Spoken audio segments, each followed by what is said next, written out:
Okay, we're good. All right, I'd like to call the meeting to order. I'd like to make a motion that we adopt the agenda as mailed. Second. Aye. Aye. Aye. Aye.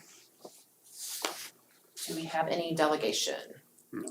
No, Correspondence. no correspondence. All right, let's go to the treasurer's report. Okay, back to real quick.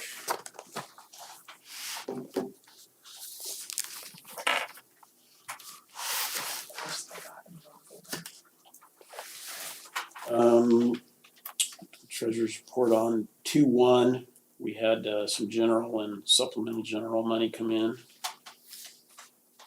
Notice that in the first two columns. We had some capital outlay money come in from the state. 107. We have some food service money that came in on 2/11 and 2/17. So you can see those balances there. Special, let's see, next page, state of Kansas on bond and interest got just a little bit of money, and then in Title I we got some money. Okay. Petty cash real quick, we need 2210, 1239 for the middle school, 6646 for the high school, and $25 for the district office. I'm gonna slide back to the bills. On the first page, you notice down towards the bottom, we got the wrestling mats. Those are now in the weight room, in the bleachers. So. Thanks again for getting those, Uh, all of you guys, Well, everybody. it was nice, we had 10 or 11 junior high kids show up on the spot and they were like ants and had them unloaded in 15 minutes. So it was Yeah. awesome. that did help. Load too, huh? Tony did a nice job getting it Yeah. all set up, so thank you, Tony. On page 2, not a lot, Jayhawk sprinkler inspections, it's not a lot, but it's one of the things we do every year. We had some helmet reconditioning at the bottom of the page from Rydell. Page 3, there's that scrubber, we got that off of that grant. And I can't even remember the name of the grant at this point. Patterson family. Yeah, Patterson family. Three Lakes Educational Co-op, that's our 4th assessment. Hopefully that's the last assessment. Okay. Never know. Addendums, and I know our auditor will be here. It's right here. The other auditor, Okay. we have an auditor here from, Auditors everywhere. yeah, the KSD auditor will be here on the 23rd. And Okay. that probably will have an impact on these numbers. We hope not too much. But on the general budget, we have 52% left remaining to spend and 78 on the supplemental general. So we're pretty good shape. Okay, any questions? Gas prices are Hitting? hitting us. But our utility prices are not bad. Some of the efficiency that we've made is helping, so. Okay, I make a motion that we approve the petty cash of elementary 2210, middle school 1239, high school 6646, district office $25. Payment of the bills to be allowed in the total amount of $230,517.82 for March 8th, and February payroll in the amount of $453,101.60. Can I add to that, to adopt the minutes of the regular board meeting? And please adopt the minutes, yes, And treasurer's report. and the treasurer's report. It's been a long day. Second. Aye. Aye. Aye. I just cared about the money. I just I went know. straight to the money. Right. Thank you. Okay, we don't have any old business to go through, but we do have a special guest, the audit report from Barney and Associates. So welcome. Thank you. I didn't get your names, I'm sorry. So my name is Jessica Lindsley. I was the senior manager over the audit this year, and then April Swartz was the partner in charge, and so she oversaw and signed the report. And so this is our first year with your district, and I just wanna say that it went very, very smoothly, especially for a first year. So you have some really great staff, and Patty and Pam, and we really appreciate how smooth it went, and they do a really great job, so. I'm just gonna quickly kinda do a general overview of the report, but please stop me if you have any specific questions or you want me to go into anything in more detail. But you'll see this should be pretty similar to what you've seen in the past, and there wasn't a lot of changes this year, and so it should be pretty quick. First off, I don't know if you have copies, but there is a 3-page governance letter that you should be provided with, and this is basically our letter to you as the auditors and to you as the board overseeing the audit, and it just discusses our audit procedures, and if there was anything, any findings, any issues, or anything significant that we wanted to make you aware of, then it would be in this letter. I will say that there were no issues or no findings or really, we didn't have any recommendations either, so your district's doing a really great job, and we really enjoyed our time with them, so. I won't go over everything. We do like to always point out, under the second paragraph, our responsibility in relation to the financial statement audit. Our responsibility is just to express an opinion on your financial statements, but it is your management's responsibility to provide those balances and to provide those financial statements. And so we basically do our audit procedures and then just provide an opinion on that. Let's see. Page 2, we talk about if there were any significant estimates or financial statement disclosures, and this would be things that your management would have to provide, like a significant judgment to come up with a certain number. We would provide that here, but we had no such estimates or no disclosures. We did not identify any significant unusual transactions or any sort of red flags as we were going through things. And no significant difficulties in dealing with management. We also discussed any uncorrected or corrected misstatements, and so if there was anything that we needed to correct during the audit or propose an adjusting entry, we would report those here, but we had no identified misstatements. So basically what that means is the numbers that you see in your audit report is exactly what management provided to us at the beginning of the audit.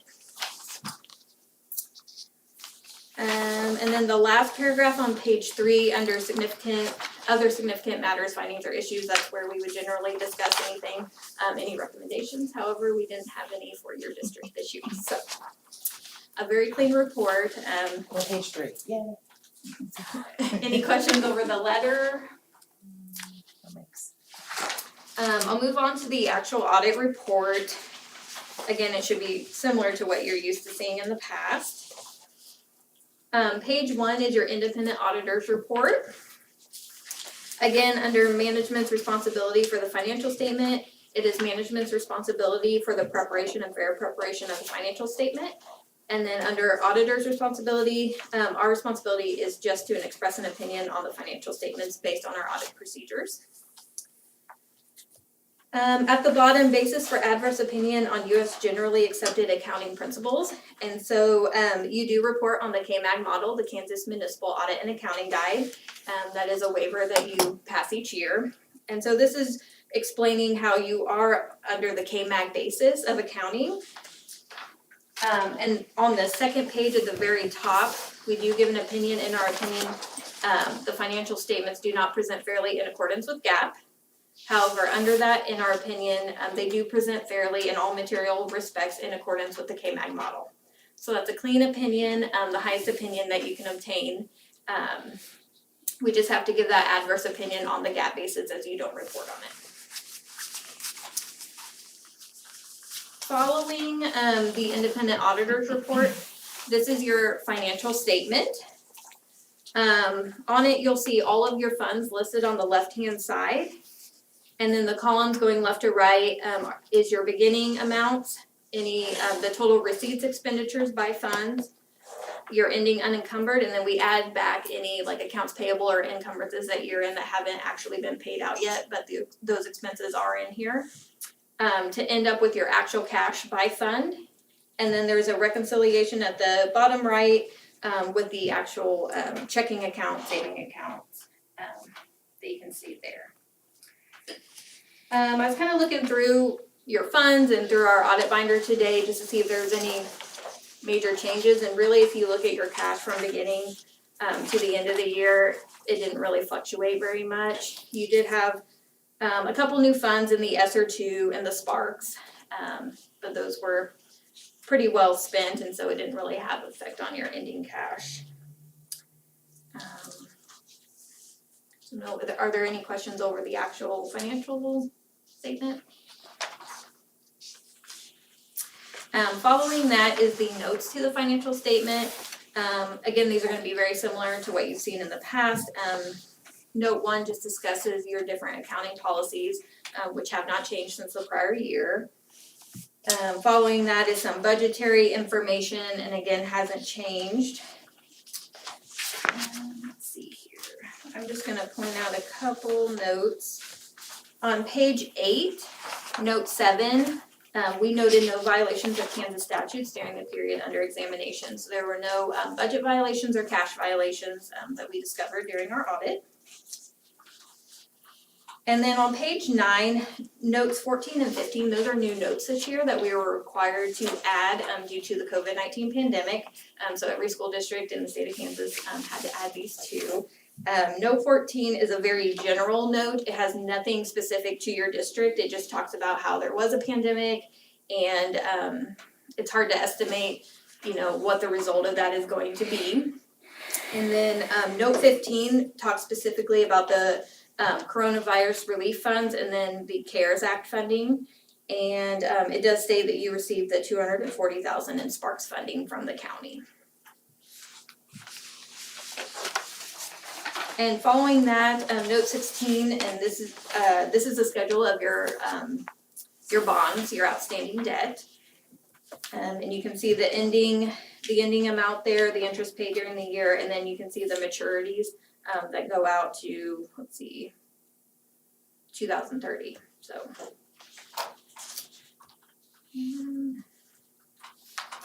Following that is Schedule 1. This schedule is your summary of expenditures, and this has your budgeted funds on the left-hand side and the amount that you had in your budget by fund and the amount of the expenditures this year by fund. And then it would note if any were over budget, but you did not have any funds over budget this year. Which shows there on the right-hand side. Following that, there are Schedule 2s, and these are the specific schedules for each of the funds that were on the first statement 1. And it goes through the different budgeted line items, and so you can see where those total expenditures and receipts were coming from at the very beginning. I'm not gonna go through each one, but if there's a certain fund that you'd like to discuss, we can do that. And then following that, we do have 2 schedules in the back. One is Schedule 3 for your agency funds. We'll get there. At the 3 different school sites, and then you have your district activity funds in the back for Schedule 4.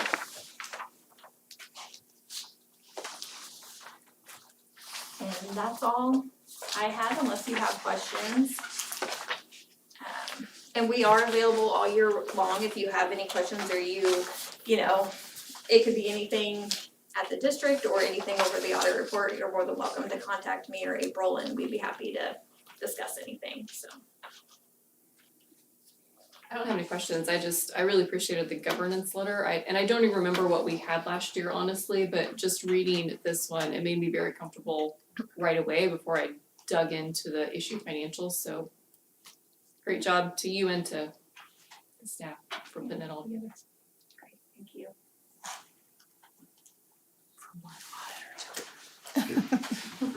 She can appreciate it. She's in the field. Beautiful. Yay. Okay. Excellent. So I make a motion to approve the 2021 audit as presented. Second, aye. Aye. Aye. Aye. All right, thank you. Thank you so much. You don't have to run off. I'm just kidding. Well.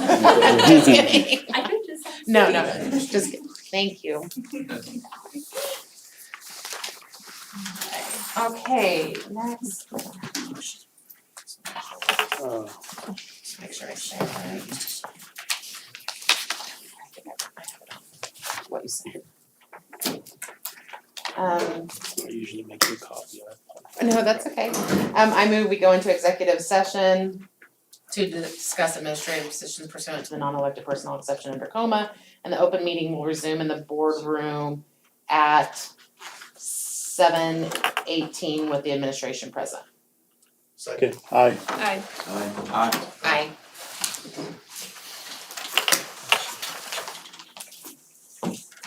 Let's print this out.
Are we back?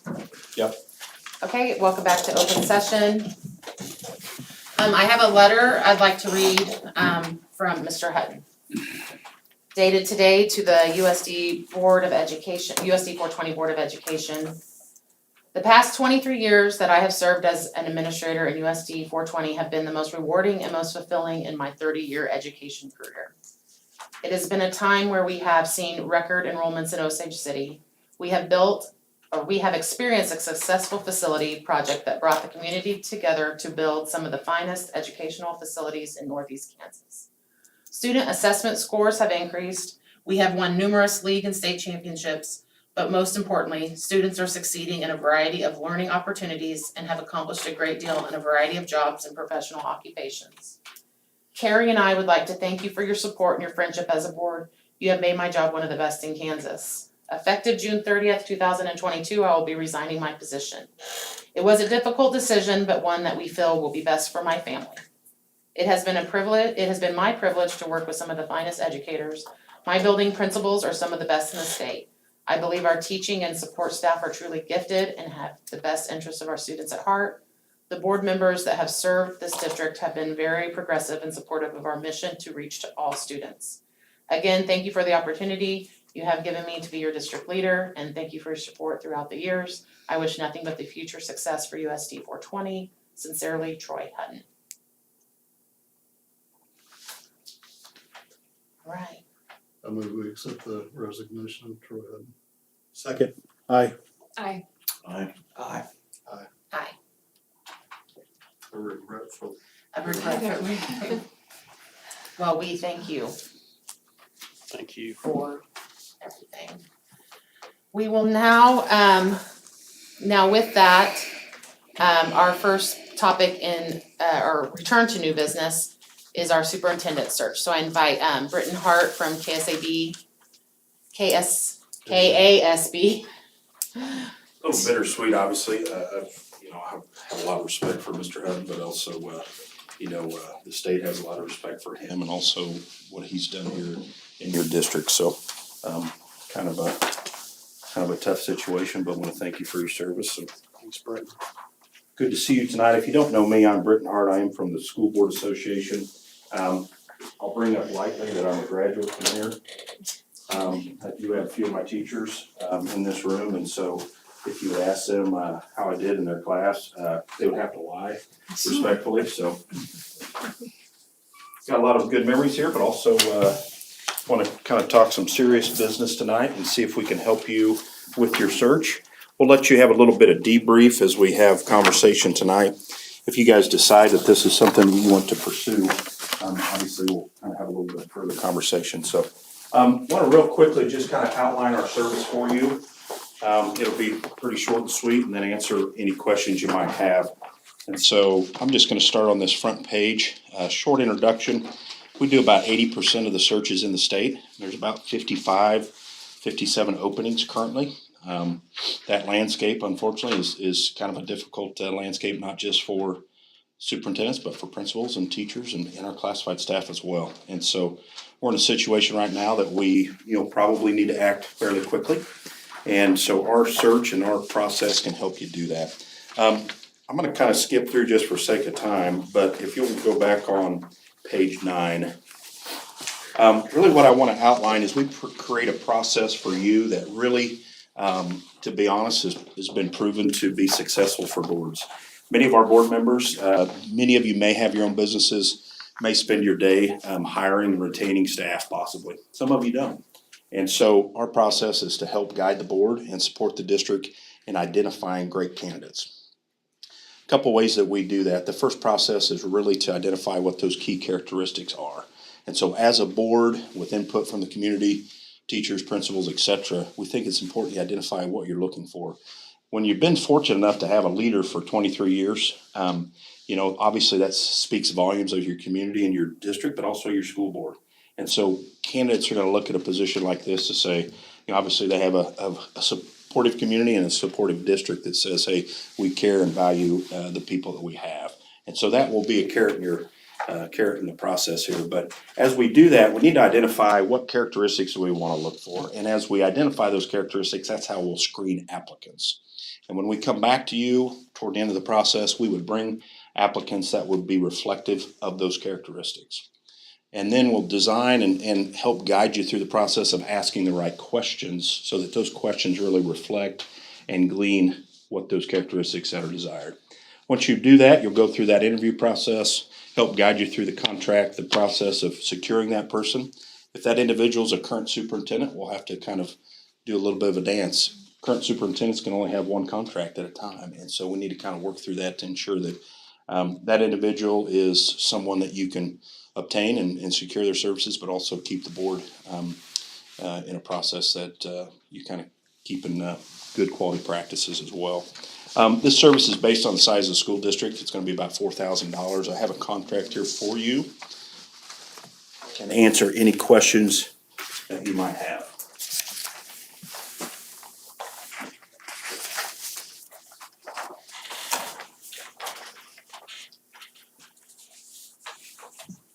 So I know I worked with Britton on the Three Lakes Superintendent Search, and just to share with my fellow board, I know it did make the process much more streamlined as far as, you know, the tactical pieces that none of us, quite frankly, have the time probably to do, or the knowledge and resources of going out and finding the candidates.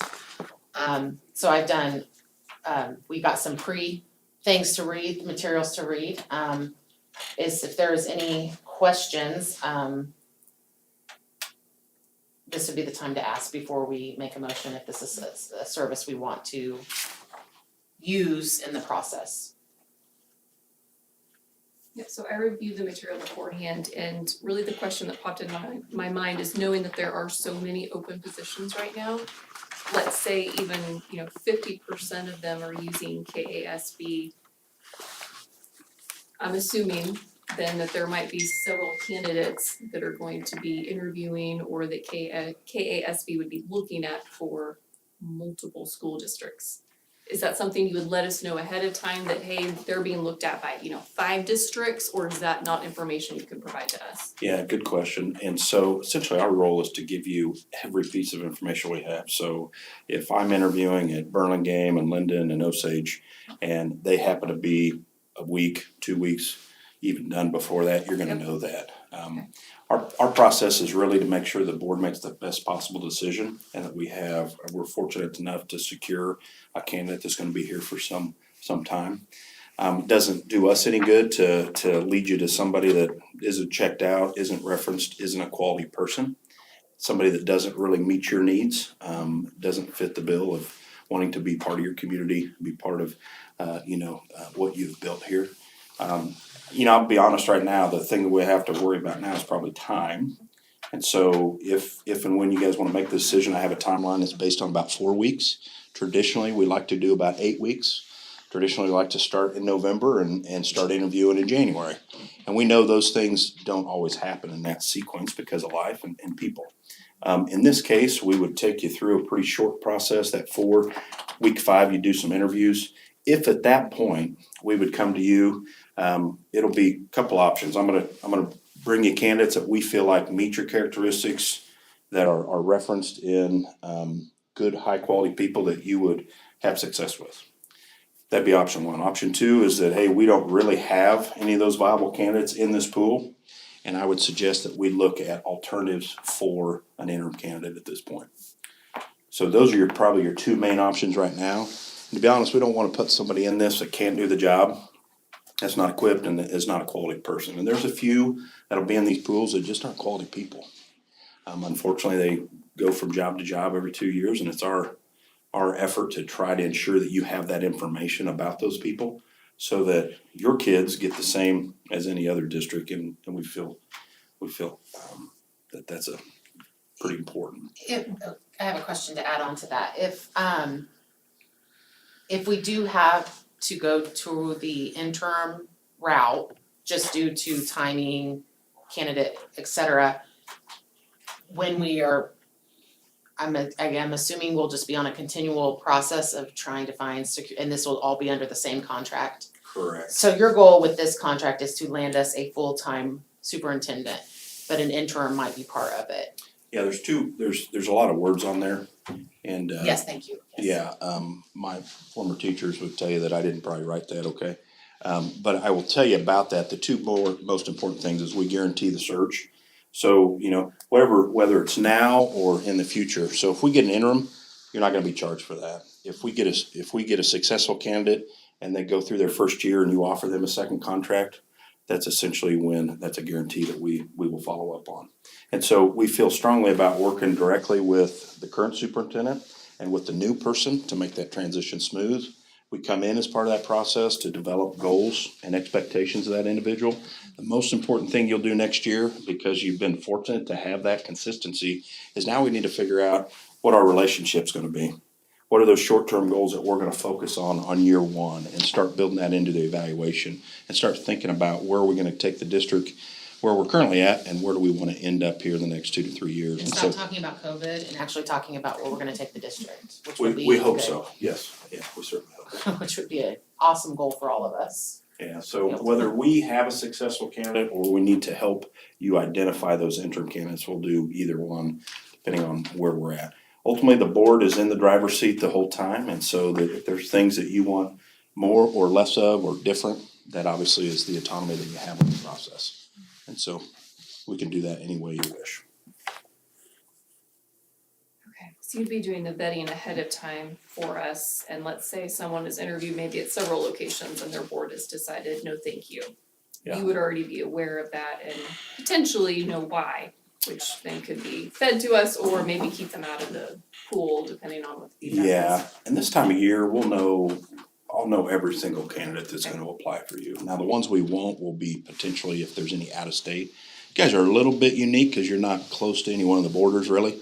So I've done several up north, Vermilion Valley, Falls, that you're gonna get some Nebraska, you're gonna get some South Dakota.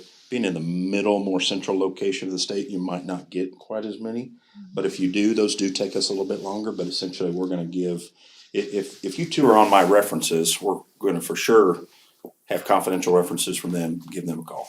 If you happen to be, I know that you're in that district and you know something about Corey, but you're not a reference, hey Kat, tell me a little bit about what you know about Corey. And so that's a lot of our process. I always tell people you're gonna get the good and the bad and the ugly of every candidate that's in the pool. And the good is the things that you love about your current superintendent, that strong leadership capacity, things that he or she can do to really, support staff, grow teachers, and really complement the goals of the board. The bad, not necessarily a negative connotation, what are those growth areas? Let's say it's a brand new superintendent, or there's gonna be some things that we're gonna have to do from a professional development standpoint, mentor support, guidance, maybe budget support, et cetera, that you're gonna have to think about as a board. And then the last part, there's gonna be a few in there that I would call in the red category that are ugly. And just ones that you don't want to entertain. Ones that as soon as you hit the Google button there, you're gonna go, ooh, interesting. Those aren't people that we wanna welcome into our community and really, to be honest, have around our kids and our staff. And so you're gonna get all that information, that's all in confidence. And so ultimately then you guys have the choice to make a really good, or have the materials you need to make a really good choice, and then pursue with interviews after that. You own the materials, I should say, since some people wanna know about that, but anything that we have, it is yours to own. And so we normally tell you to keep it after a year and then discard it. So, yeah, have Just, board clerk keep it. just as a point of reference, we've used KASB, and I think we used McPherson last round, but we've used an outside firm the last 2 times. And I don't know before that, but I'm assuming we did as well in those instances.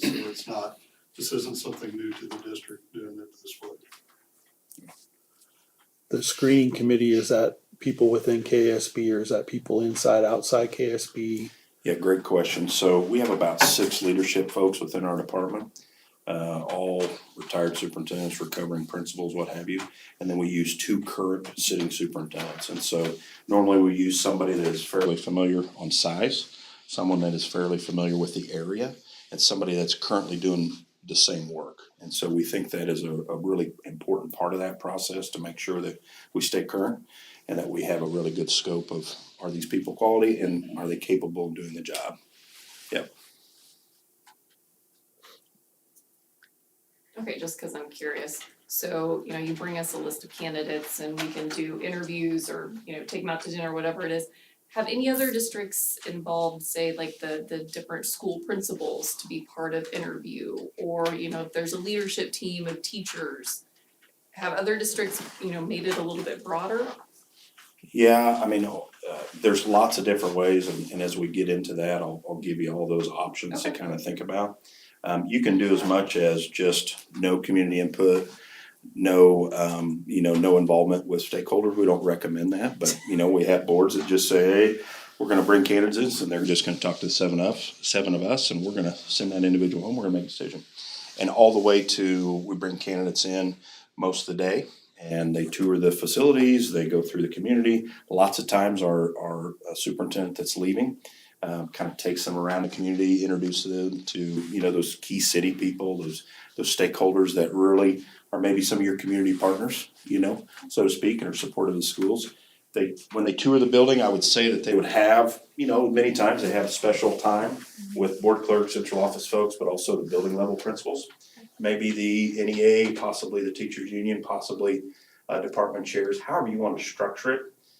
I will tell you, the success of a candidate is not necessarily that everybody along the way gets to give input and gets to interview the person, but it's so important to be able to say, you know, hey, tell me where you're from, nice to meet you, what's some of your experiences? It means something to people that they had just a little bit of involvement, and so we would encourage you to build a schedule that would help with that. And so that way the people that possibly are in the focus groups that we would do and help identify the characteristics, that's one layer of input, those same people would have an opportunity to meet the candidates, each one of those candidates as they come into the district. Yeah. She's got good questions. You guys need to ask about 3 more to get caught up. Anything else? What is the timeline? If we say go tonight, what are we looking at timeline wise? Yeah, it's gonna be about 5 weeks here. So we'll post tomorrow and we'll close about April 8th. And then, I'll be back to you on April 8th with candidates, so about 4 weeks. So between now and April 8th, we'll do some focus, we'll put together our list of characteristics, right? Yep. Yeah, So, I'll outline that if you guys wanna, and Yeah, we can that'd do be that, we can really Let's do that do it. right now. It'll kinda help you get oh my a gosh. pretty good idea. Whoa, okay. It'll help you get a pretty good idea what the process is. I would touch my back toe on that if I tried. Well, I'm gonna get my new pair of pants. So, let's just start from the top. So we'll post that tomorrow if that's the desire of the board. We'll start marketing that. We will post in the Midwest. We're members of what we call the Federation of Trainers and also the National Superintendent Searchers. That is really heavy in the Midwest. I'll be honest, folks, the success that we see, if you get somebody that wants to apply from California, they better grew up here, or they better grew up around Kansas. They're not gonna stick around. They're just flying through. So we wanna make sure that if those people are interested, hey, great, what is your interest into the Midwest, rural, small community? What is it? Cause if they say, well, I've been in a larger metropolitan, well, it's probably not gonna resonate here wonderfully, okay? And so we'll wanna make sure, but we do a comprehensive search outside the borders of Kansas.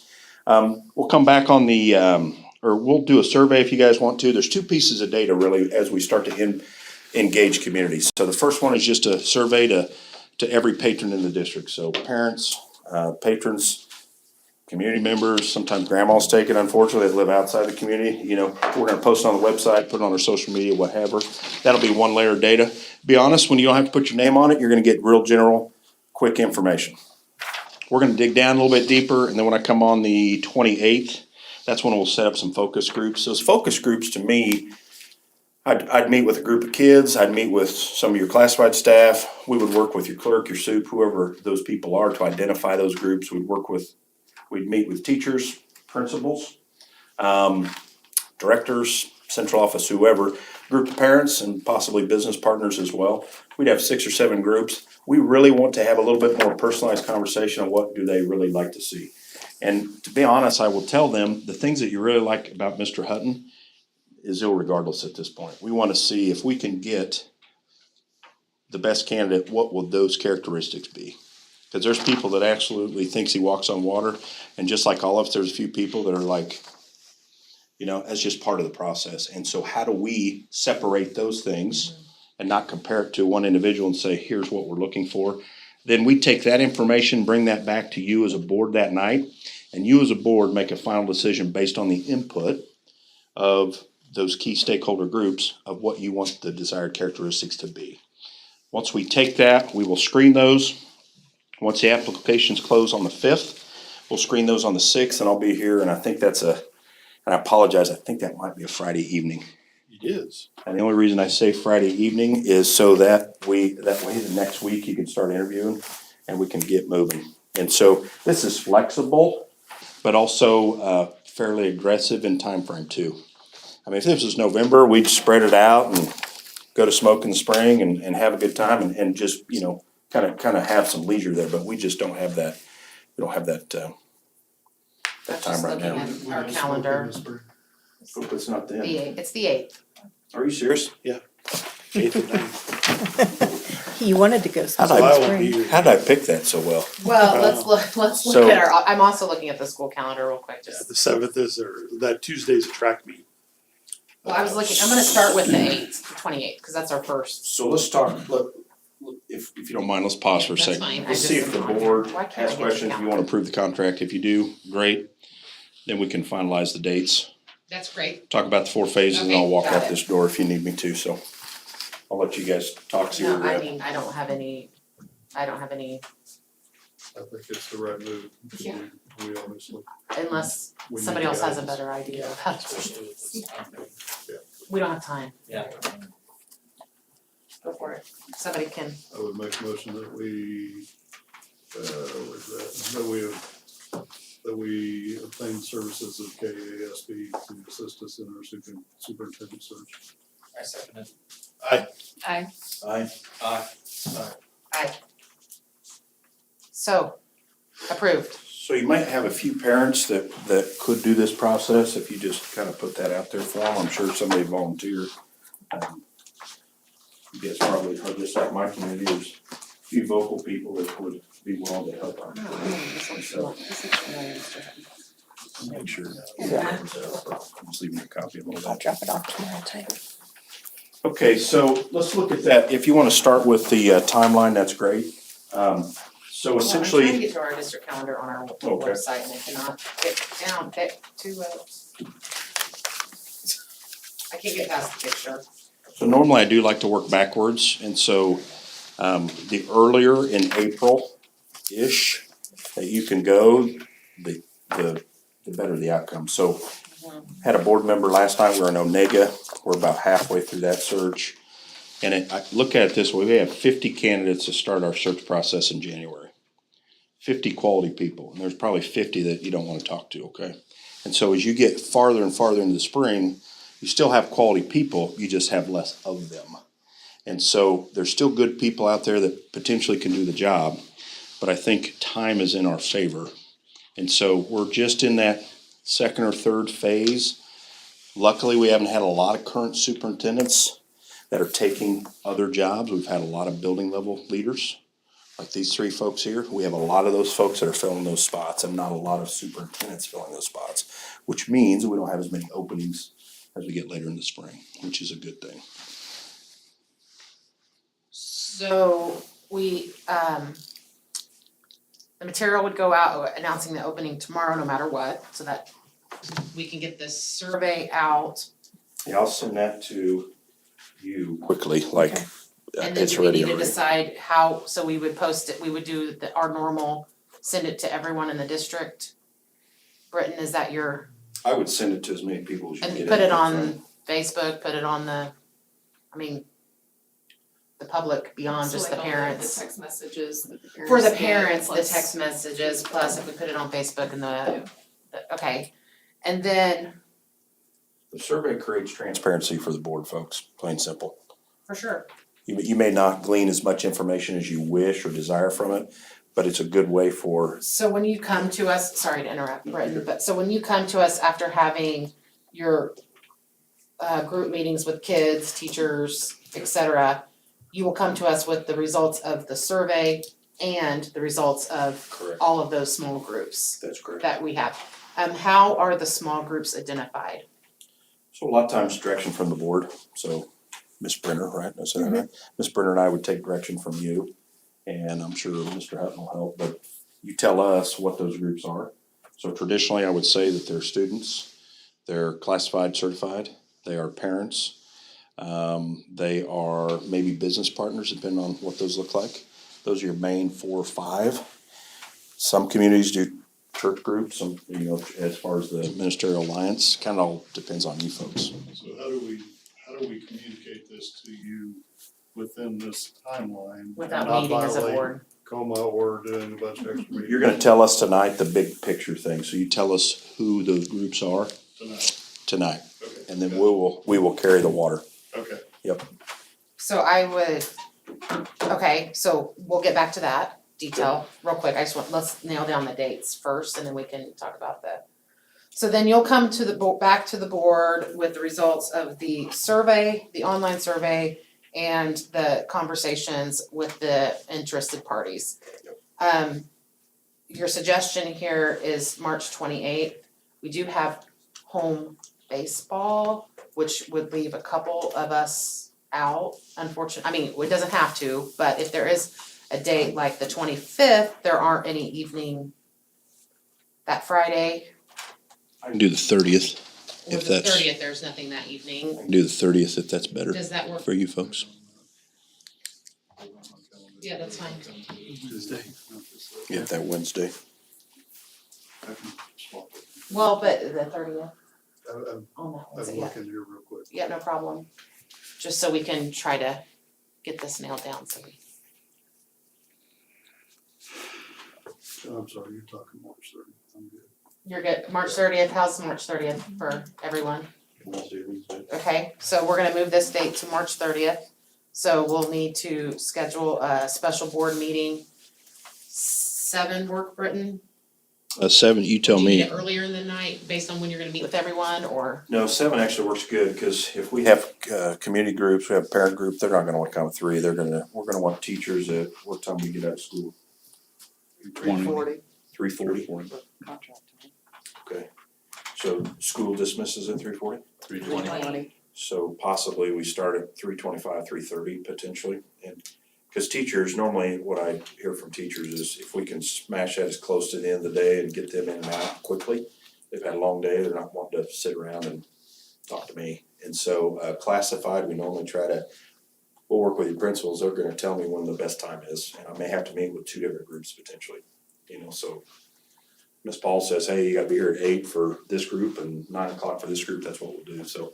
We just need from you as the board to tell us what those key stakeholder groups are, and we'll figure Okay, out. so for that, so if we wanna go through that, yeah, students was one that he had mentioned. Teachers, principals, business partners. Beyond that, is there students, teachers, principals, Classified. business? Almost rather than business, I would go like Yeah. with, community organizations, chamber, industrial committee, Sure. those, or chamber would probably hit. Cover business. It would cover a bunch of the categories for us. What about site council? I've got some parents there. We got parents. Oh, I forgot staff. parents, sorry. Students. Would that be a good representation if we took your 3 site councils? Not really. That's not very many. It's a lot of overlap of teachers and kids and. So we need a way that we can, sometimes boards will invite 5 parents apiece. If, let's say we don't have a large site council, for example, so each board member invites 5 parents, that's how we get our parent group. Don't have to, we can, I think it's always nice to involve parents, cause they're obviously part of the school. What about PTA? Well, PTA didn't get all buildings. No, it's only Yeah. elementary and Right. 6th grade. I'm just. I'm That's okay, how I mean, Got That's a some good booster point, club. though. Yeah, it's like if you think of each building, it's like what kind of clubs or parents may be running. the band boosters, the booster club. I'm trying to think of the club that involved the parent, those are the 2 in the high school. Yeah, what do they got in junior high? We don't really have any. Well, I mean, PTA It was a break, goes up it to, was a parent break is what middle school is, just kidding. You said PTA goes up through junior high? No, To 6th grade. well, they do some stuff, Just some stuff in grade 2, but Am I hearing you say, just to help facilitate this, would it be easier for you 7 to invite 5 people apiece? I think so. Would that be easier, or is that more of a burden? Yeah, true. I was just thinking. I'm torn There's a on lot that, that's involved in the change. just because if there are parents that are putting in extra time for some of these clubs or doing stuff at school. Part of me wants to give them let them have the chance, but If we can identify those folks, that'd be great. And who they are. I mean, I know who's in Booster Club, cause I'm in Booster Club. I wouldn't participate, I don't need to participate in it, but I mean, I would be able to give them the information, it just depends. I don't know if it, You get a pretty good cross section with band And a- boosters, PTA, if we do PTA, band boosters and Booster Club, that's a cross section. that's a good parental cross section. Okay.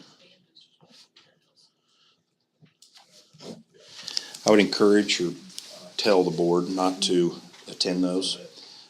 Those are open to our stakeholders, community people. You're gonna get all that feedback. Great. When Kelly shows up to a focus group, everybody's gonna go, what do you think?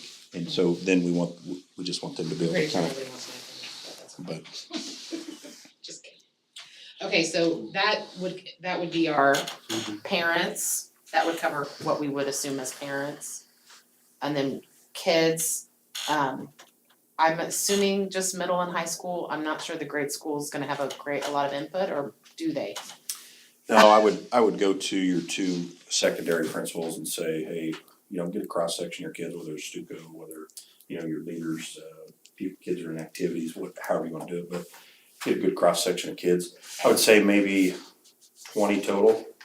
Don't wanna do more than 20, it's a little tough unless we wanna divide the group up, but maybe 8th grade up or 7th grade up. They usually have a pretty good pulse. I'll be honest, the kids will have the best group. The adults are dry and they're thinking about their kid and the kids are thinking about the big picture. Just my experience, they have really good input. Hope you have good food service program, cause that will come up, I guarantee from them. And parking, I mean, those are the two number ones, and then the rest of it's pretty good feedback, so. Okay, so I agree, 7th through 12th grade, just work with them on, if everybody else agrees, does that work on that? That works. So then, I got a good student council. I have a good group. Perfect. and then, obviously the principals, classified teachers, I think we would just leave it to the You do principals to those- pick, or, Do we do classified and teachers together? Or classified, certified together, or do you do those as separate groups typically? Classified, certified, do you do those as a single focus group or separate? It'll all depend on when it's easiest to get a hold of them. Like our cooks, a lot of times leave about 2:00. Bus drivers need to come in a little bit early because they run routes. Well, your staff will know what to do. And so if they tell us that, hey, this doesn't work and we need both, we'll do. based on our number of staff, what percentage, I mean, I don't wanna just pick 4. I mean, how big can the group be, your touch bases be but still be productive? I would prefer no more than 20. Okay, Yeah, same 'cause- with the, Yeah, because part of the process is we get to hear everybody's voice, so Kat, Brenda, So- yeah. would you, I guess would we have the classified and certifieds volunteer to have the conversation, principals, what do you think? Yeah, I mean, I'd put it out and see who would wanna help out in that way. I Or mean, if they have a large building number leadership that are teams. not selected by the ad. Well, that's what I was gonna say, Whether ask Britain interest selects them, first, whether Britain selects them at random, Leadership team, I would or imagine. I'd rather just have almost like a drawing out of the hat type of thing. If they're interested, put them in, and then obviously they're interested, and then you pull them out. That way they're not handpicked by anybody. Again, the transparency, and I'm just, that would be my preference with it. How many high school teachers do we have? 27. I'd invite all of them, because you're not gonna get, is that fair? Just invite every single person from 3. are you gonna have like a high school session, a middle school section, and a grade I school mean, section? if we can figure out a schedule, Then you are about at 20, I mean, We've got 55. We have 56 teachers. 56, across the board, 3 buildings, 56. right? So maybe we just put it out there, if you wanna attend, you can attend, it doesn't sound like any of the sessions will be Yeah. over, That's That's what I would certified. do. Yeah.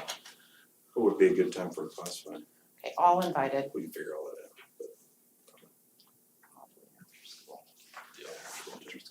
I can bring, I mean, we can have another person if we need to do two. So we'll just work with you. I think I've heard what groups you want. We'll work with your staff. Ms. Brenner and I will make sure that we get a good cross-section. If it comes to a point where we have too many, we'll just say, hey, teachers, nominate your peers that you want to be. Is that fair? If we have too many, I'd rather it be done randomly. just random. We can do that. Random Okay. draw. To avoid any type of selection process. Yep, we can do that. So we'll do random on those groups, If they're too big, if they're Yeah. not, I mean, let everybody. Yeah. Doesn't sound like we have too many. we'll see what we can do on schedule. I can be here all day long, so I mean, just whatever works for you and I'll we'll block out a day Yep. for you. we'll make it work. So So then that's the 30th. And then, so therefore, now you will want the board wants to hear your.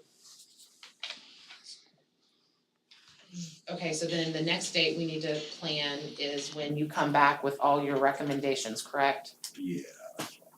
If the 8th doesn't work. I don't believe the 8th should probably, it's kind of a town busy night.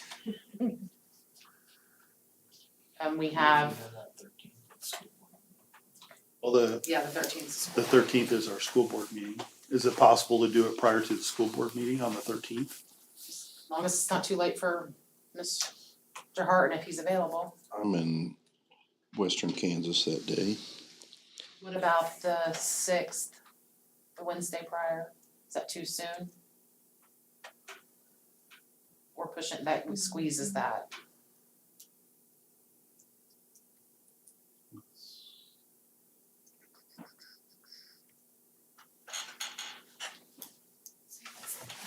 Eleventh or twelfth?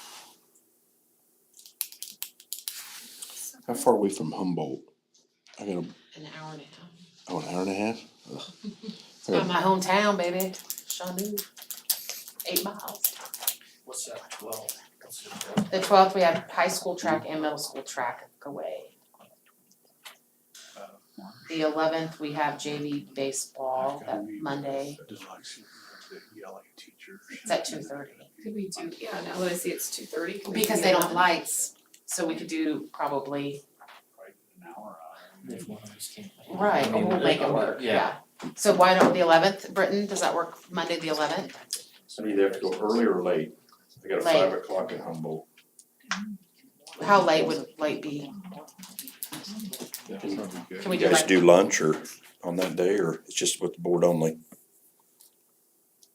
well, if lunch is an option, I don't even know if it is. If it would be an option for us, we could probably, many more dates would be. So if we push it back to 11th, I think that works. But if we did, let's say lunch, and you guys could make that work in your schedule, as soon as the board meeting's over, Patty's gonna reach out to these candidates, and let's say we're fortunate to have 4, we're gonna schedule an interview for Tuesday. And hopefully Wednesday, Thursday, Like Friday, the 12th, 13th, 14th. if we can. That's the next thing we gotta figure out. Well, I'm thinking the interviews would probably be during the day. They're not all gonna be in the evening. Typically they're in the evening. We'll pick. Not at the Three Lakes one, because we did them all during the day. Yeah, 3 Lakes is a little bit of a hybrid. Okay. That's just all I do, because That's a- that's what I knew. That's a different, it's for a different day of the co-op.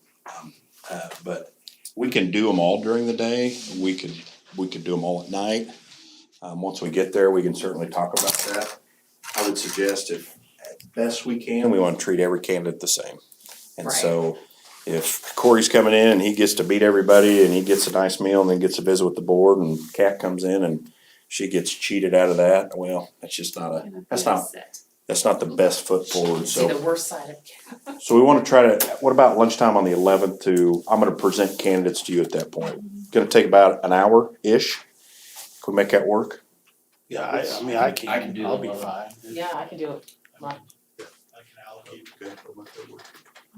Yeah, but that's irrelevant. But we can call. I mean, you can call if you're, could, if you're available to call. Right. And Dave might have to call too, cause his job's usually on the road. You can call in, And I can get you some of that material electronically so you can see it if you're, I mean, are you at a computer or are you on the road? I can look at it. Okay, so I could send you the app So, yeah, list and finalist. Dave's usually on the road a lot, so he might have to as well, Dave Williams, so. Yeah. And What time you think is start time? You tell me what's the best. You wanna go 11 to 12:30? You wanna go noon to 1:30? It's gonna take no more than 90 minutes. how about 11:30 to 1? 11:30 to 1? What day was this on, Britton? 11, 4/11, April 11. I'll bet we could have something to eat if you tell Miss Brenner how many people we have. Okay. I'll come up with something. Let's do the 6th. So it'd be the 7 board members and myself? Correct. Instead of the 8th, yeah. Instead of the 8th, we'll do that on the 11th. That'll work all right. So the 28th turned into the 30th.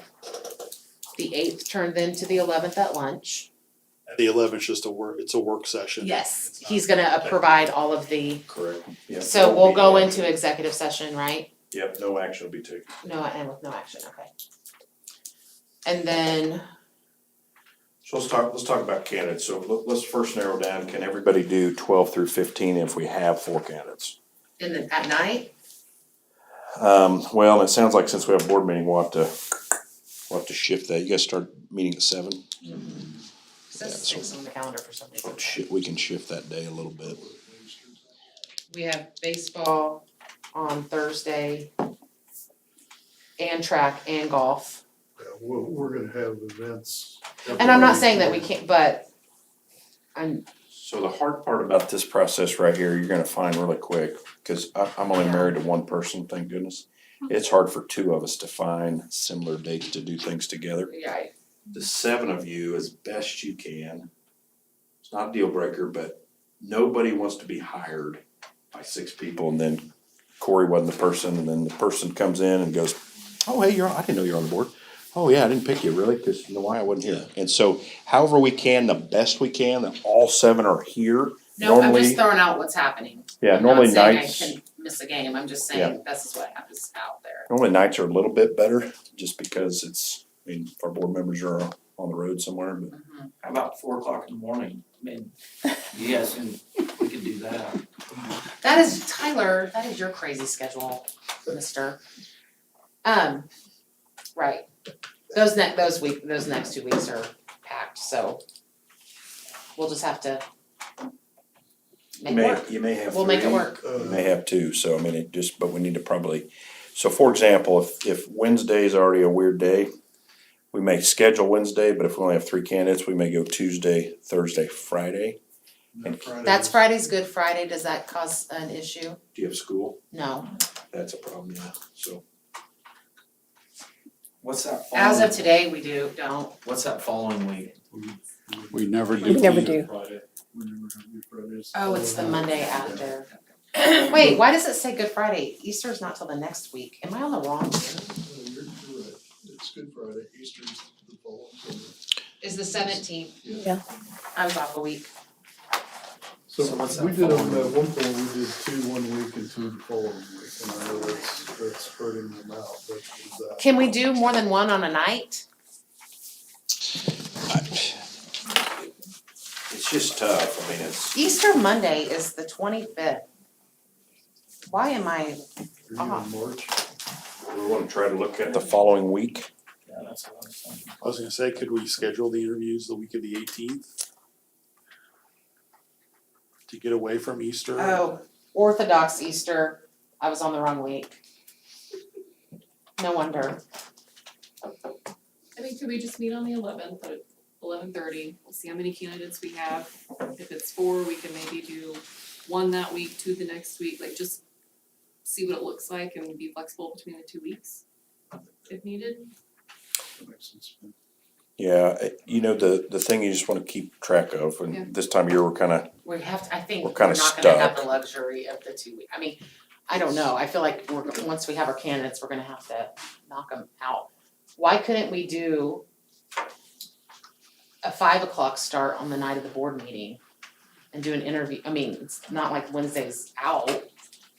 There's no reason why we can't, Walk us through a night with the candidate. so we can kind of have an idea of things, because in the past, like, we hired, I think the two hires I was involved in, we did a dinner and then an interview. It was like a full, Slide over to page 26, that gets you a pretty good gauge. it wasn't a quick 2 hour. No, I know, we're in a weird time. No, we are.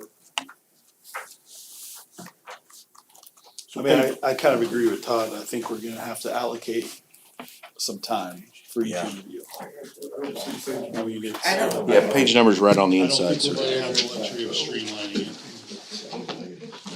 it. No, this is a heavy, Where are the page numbers? right in the bottom center. The middle of the.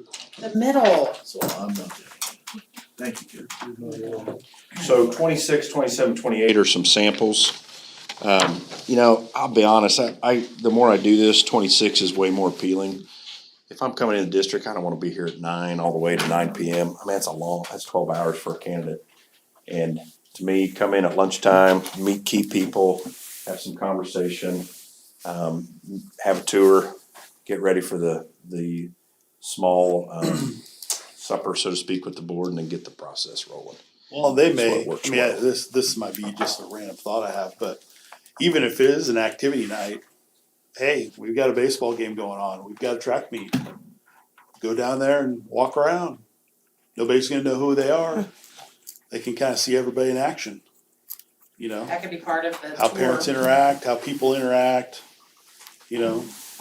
I know that may not be good for us, but I mean, when I first got here, the most fun I had was that first summer, cause nobody knew who I was, you know? So I could see the real community at that point, whether or not I really wanted to be here or not. Well, you must have, I mean, you're still here, so. So, yeah, I mean, that's just my stupid, random thought there. So if we formal interview, 3 hours, that's So- ridiculous. Well, so if you guys, I mean, we I'm did gonna a panel guide you. interview and it was an hour and 10 minutes each Yeah. time. I'm Just saying. gonna guide you to the point where you ask about 15 questions. And if you can't agree and you get up to 20, you're gonna get up over that 2 hour range, so we'll guide you to that point. I would certainly take the 30 minutes for some type of informal meal. Just like before the meeting or during the executive session when I stepped out, you get to see people's personality a little bit. Yeah. And at the formal interview, you don't get to see that. And so I like that piece for the board, selfishly for the board. Cause you guys have to have this relationship, this team atmosphere. And it's tough to get to know somebody just in a formal interview when I say, hey, tell me a little bit about yourself and tell me what your philosophy is on leadership. I mean, so anyway, it's nice to have that informalness.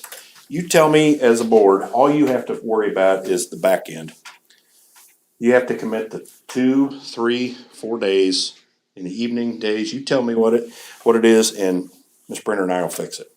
I think I've heard you say that we want to involve staff, we want to involve people. I would encourage you to use Mr. Hutton if he's willing. I know he's excited about that probably, but he knows more about this district inside and out than anybody.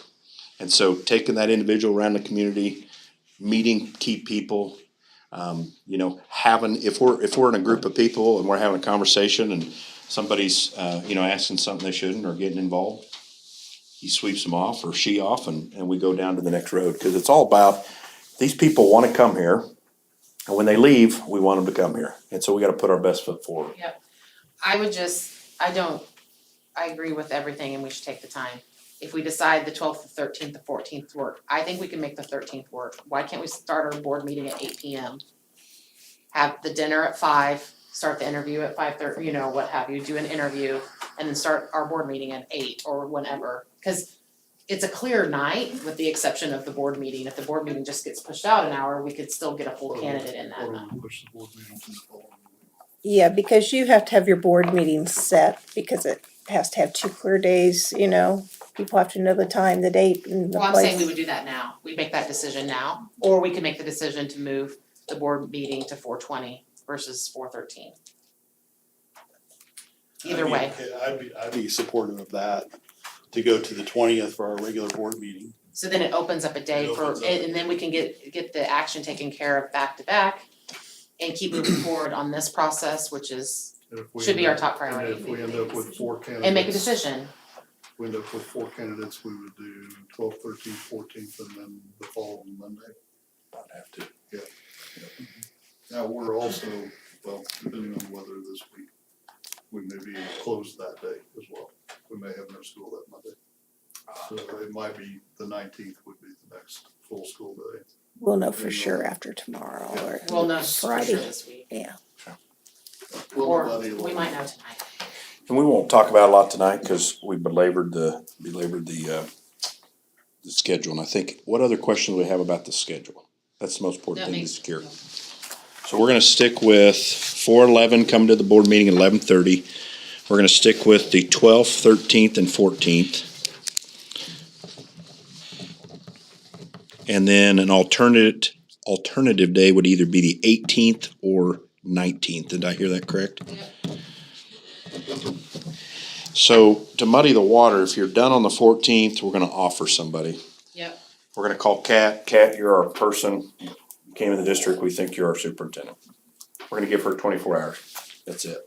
And if she says yes, we're gonna wanna have a special board meeting, probably Monday to confirm that. It's gonna take you 5 minutes.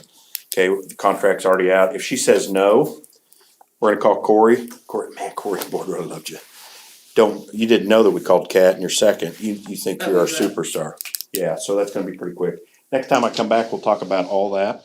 The only other thing I wanna direct your attention to tonight, so just so you're aware, you got a little bit of homework, is page 4. If you have internal candidates, you're gonna have that conversation soon, okay? So if you have any viable candidates that are internal, you have a couple options if you so choose. If you wanna interview those people prior and before time, hey, I would encourage you to do that, okay? We have a lot of good people that are in districts that could maybe fill that role. So if that is the case, you need to have somewhat of an understanding and conversation about that. If you do not, or if you wanna involve the internal candidate, if you have those into the interview process and into the process that we just talked about here, that is typically pretty normal as well. And so those are your 2 options. If you have some internal candidates that you wanna have that conversation with, it just says, hey, we are going to look at all our options. That's something you can do as well. Normally, the board president would carry that information for you. On page 4, we just talked about phase 1, folks. You guys can check that off if you're sequential thinkers. We've got phase 1 started and down the road. Phase 2 is all about the preparation interviews. So most important thing is tomorrow I'm gonna reach out to Ms. Brenner and we're gonna talk about this timeline. We're gonna secure the people. We're gonna engage your principals and your staff to say what schedule works best for the focus groups and identify those things. We're gonna get the survey out. That will kind of really, to be honest, take care of phase 2. The other piece that when I come back, I'll bring a salary comparison for you. So I will take what your current salary is, compare it to the region, compare it to other 3A schools, compare it to whatever you want me to compare it to. You'll have that information. I don't know how to say this, but you've been very, very fortunate to have a superintendent as long as you have, and you're very fortunate because I believe he was principal here before. And so that's a luxury, folks. That luxury is not gonna serve you as well the next time, in the sense that you're gonna have to pay to get that individual. When I look at your pay, you're probably a little bit on the low side. And so I'm gonna give you that information. You as a board can make that decision, but ultimately, you wanna put your best foot forward doing that. Everybody knows exactly in the state of Kansas what everybody makes. There's no big secret there. 20 years ago, before the internet, well, it's whatever you negotiate. That's not the case. And so I'll give you all that information. You'll process that in executive session. You can, ultimately, what you wanna do is give your point person, if that's Kelly or Todd or whoever you guys choose as board, wanna give that person some autonomy. Say, hey, we're gonna go from 50,000 to 60. We're not gonna start at 60. We're not gonna give them the keys to the farm yet, but we're gonna start here. And if that person comes back, we'll have some negotiating room. What you don't want to do is come back to the board table to have permission for that leniency, okay? We'll do that with fringe as well. Questions about phase 2? Just quick, next time when we come back on the 30th, we'll talk more in depth about your role in interviews. We will kind of grace, so to speak, the interview schedule. We'll have an interview scheduled for you to look at, and then we'll assign just a small task. We need to start to identify some questions that will help us know that the candidates can fulfill your job in the lens of the characteristics. So you're gonna identify the characteristics. We need to ask the right questions to ensure that they can do that. 4 is contract, and we'll have, if Mr. Hutton would be so obliged, we'll have him or Ms. Brenner send your contract to KSB and just look at what you currently have as far as language and things that are in the contract. That way, when we're ready to offer that person, we don't need to have that looked at by our attorney. It's already taken care of. What questions you have? What did I leave out that you wish I would have talked about? I think we have a lot of homework. I would review this the next couple days and just email me with questions or email Kelly with questions and she get those to me if there's something that you feel like you didn't get to. I was just gonna say, I've still got the list of questions that we asked at the last interview session when we hired. Okay. So I still have those, that set of questions, but I don't know whether that would be a starting point for us. So he has the starting point, but I would bring those and just to see if they align with what, cause we'll be able to, they're part of the questions. very similar, to be honest with you. There can be a lot of overlap So there. something else we can, in advance of our meeting, you guys can circle those questions, your most thoughts. Okay. on important to. Because I'm kind of stuck on this in my mind. What can we do interacting with each other, email otherwise, and not violate COMA in this process? So if we start, all of us send our ideas to Kelly, are we violating COMA? If you do it individually to Kelly, no. Tyler does it individually, just don't, you need a blind copy, everybody. Yeah. Because my understanding was that if you have more than 3 on the same topic, communicating regardless of whether. You're doing school I know business. that- Yeah, and I don't wanna pay $500 and have to go through training. Yeah, so what I would encourage you is when you leave here tonight, the next week, weekend, what have you, is I'd review the handbook. Any questions you might have, I'd funnel them to Kelly. Kelly can send them to me, I can put them in one email, so then that way, when I send them back to you as the board, I'll probably send them back to Ms. Brenner, actually. I'll answer those, she can send those out to everybody. Yeah, so what, you have no problem if you're just emailing back and forth between you and Kelly. Okay. Now, you really can't be making decisions, you can have conversation, but as soon as you start to, if we had a COMO request and somebody said, or a core request, and somebody said, I'd like to see all the correspondence around superintendent search. And you two are going, hey, we got 4 votes and I know Tyler's in, that'd be problematic, but if you were asking questions to one another, you're gonna be fine.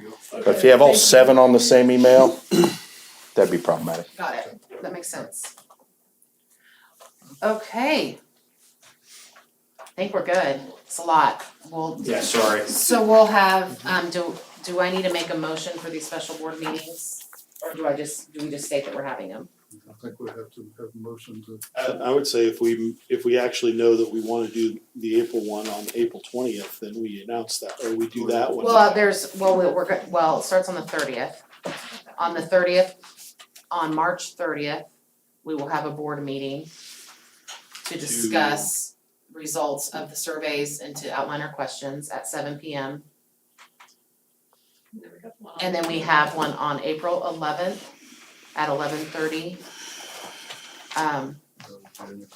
Executive session only, and where should we have that? It's the middle of the school day. We could do it in the board office.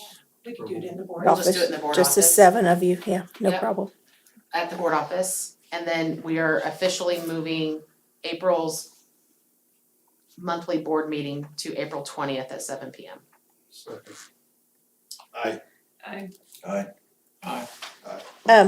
On that motion, can you give us approval to pay the bills before April 20th, otherwise? I With give the motion approval to pay the bills for the April boarding, before the April 20th meeting. Thank you. Second. Aye. Thank you, Britton. We, I'll follow up an email, and then Okay. that way I'll start that chain, if you have any questions, I'm happy to answer them. thank you for your time. Yes, thank you. Do you want this right now? I signed it. Do you want Patty to sign it and Yeah, and then she can just scan it to me, Okay. that'd be great, yeah, Thank you. thank you. on the 30th of March, is that 7, like regular time on the 30th of March? Yes. Yes, Okay, I'm just getting the agenda. I know.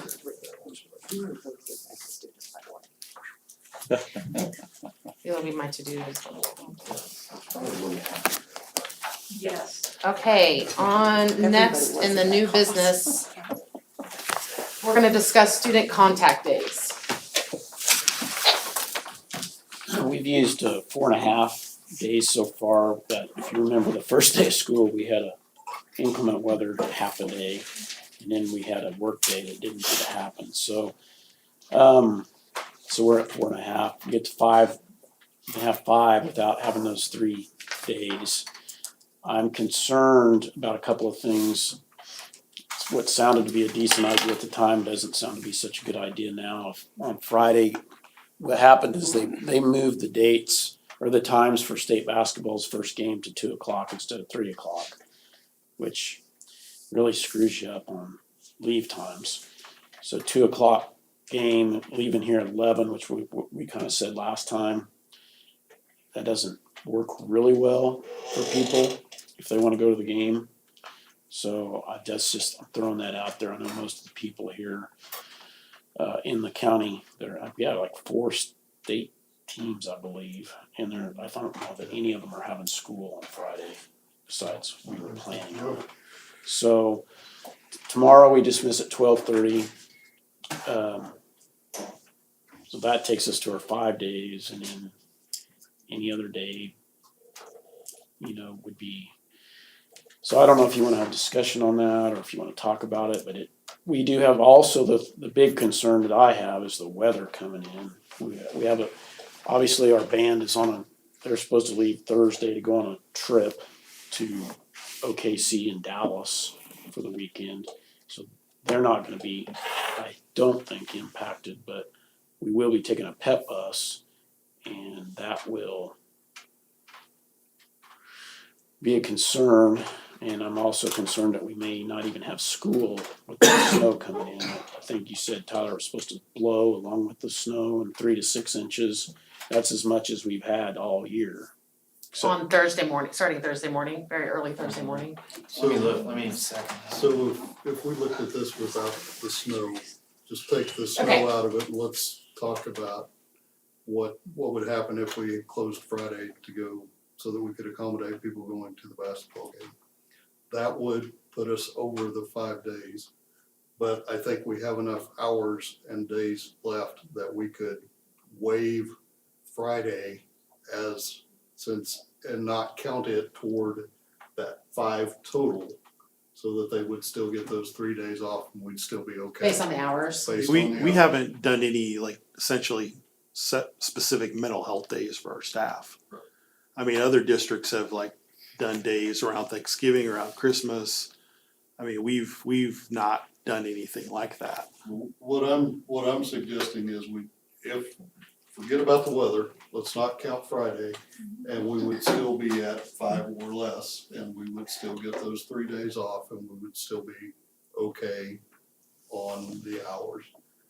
The caveat would be if we had a weather event that came up beyond, then we're going to have to add back that day at the end of the year or whatever to be able to, we've gotta meet the 11-16, we don't have a choice on that. Can we But I add think we hours could to do- the day? Well, I Like to think we the can day? waive that day and still be okay hours wise, and I think Troy and I talked about it a little bit, I think it would be like a day and a half. If we took both the Wednesday and Friday, and Well, I've got those us 3 leaving at days, we still 12:30. have close to like a day and a half buffer to get us through, Including the 3 days, yes, meaning including those 3 days would still be Right. off days for the right. staff and students. Yeah. So, So we could, in theory, do, not if we again, do Thursday and leave Friday. Thursday out of it, because that, if It's a Thursday true weather happens, that's event. a true weather event, that's a trigger, and it would just be as it, in my mind, would be a normal year. But if we're taking a day to support the kids in the community, and quite honestly, to not have our teachers in the back of their mind going, man, I really want them to win, but I really want 3 days off. I mean, that's, you know, I don't want them to have that conversation. with Meaning themselves. in their minds, it Right. might be, Yeah. if they win, oh, how exciting, but if they lose, oh, good, I get 3 Right. days off. Yep. We take that off the Take that table. off the table. I don't So- disagree, yeah. So if we could agree on that, then Thursday happens, whatever Thursday is, it is, and if it triggers the fifth day, then it triggers the fifth day. They will have all been weather events at that point. Okay, so if I'm understanding you correctly, Wednesday already we've hit our 5. Thursday's call. At the end of Wednesday, we will hit a 5. So end of Wednesday, That's hit our not 5. fair to her. Friday, if we take that whole day, it's not impacting us from a snow days perspective. It's because we have extra hours built into the schedule through the end of the year that we could just take the day. We could take the day. We're Okay. absorbing it. Rather than Okay. counting it and saying, nope, you gotta give those 3, come back for those 3 days, we just say, a mental health day, whatever you wanna call it, we're gonna take Friday off and go support our kids or take the day and do whatever we need to do.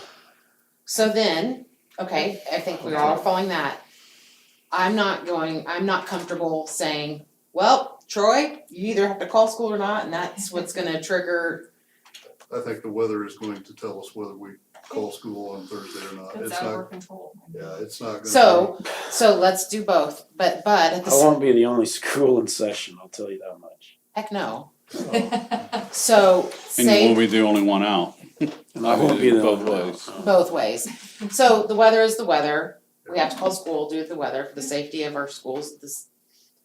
If we do have to take Thursday because of weather, it will trigger and we will not get the 8th, the 18th, April 8th off. We will not get April 18th off, and we will go to school through the 19th of May. That's how the contract reads. That's how the contract reads. So that's why I'm being very clear on articulating what is going on. That's why I wanted Okay, to leave the didn't weather out of it, realize. because the weather is, Okay, so it's not that we would take one of those away. It's not one for one, which was my That's hope what I and was thought. thinking. Got it. It's not a one for one. that's not the way we, Okay. yeah, that's not the way it is. But if we have the hours, Yeah, that's, So, if we, yeah, and this goes back to years ago in negotiations when we came to this agreement, that there was, this was what we ended up with in the contract. We wanted, the board's position at that time was we wanted more than the minimum hours for our kids. And so that was we also Our are position and- coming out of the back end of surviving another our. COVID year. Yep, So I think that's why we need to continue this conversation, if how we want to handle it this time, because we're on the tail end hopefully of the third spring of this stress beyond. So I understand the contract and the reason we did it, yeah, for sure. no, and if we do something different on that, I'm not No, against I that. appreciate you I helping wanted us to make, understand. I wanted to get Yeah, I didn't the basketball understand it. thing decided first, and then let's talk about the other two. So It might be, I mean, we have. how to- many hours will we be at, is this what you have pulled up? What do we, If we took Thursday And Friday off. then we're gonna have like a half day buffer. No. Yeah, we would have a half day just a buffer. minute. Keeping those other 3 days off. so. Which, if we did that, as long as we could have an understanding that if something comes up, we're gonna have to add a day back in. Can you add like hours to a day to? Well, we still are under, Yeah, but I'm saying, if that comes to it. if that comes to it, can that be, You I mean- can, but it's. The minutes to a day. It's not. It would be equivalent to just a couple minutes for that 9 weeks. So you took Thursday and Friday, right?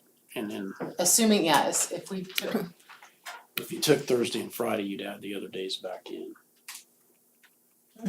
you would have to, Mhm. to get to the minimum hours, Mm, that's what we're asking, not because of the contract, but because of to get to the minimum hours. If you took, No. if we took We- Friday and we had a day and a half left, we should be able to take Thursday and have a half day left.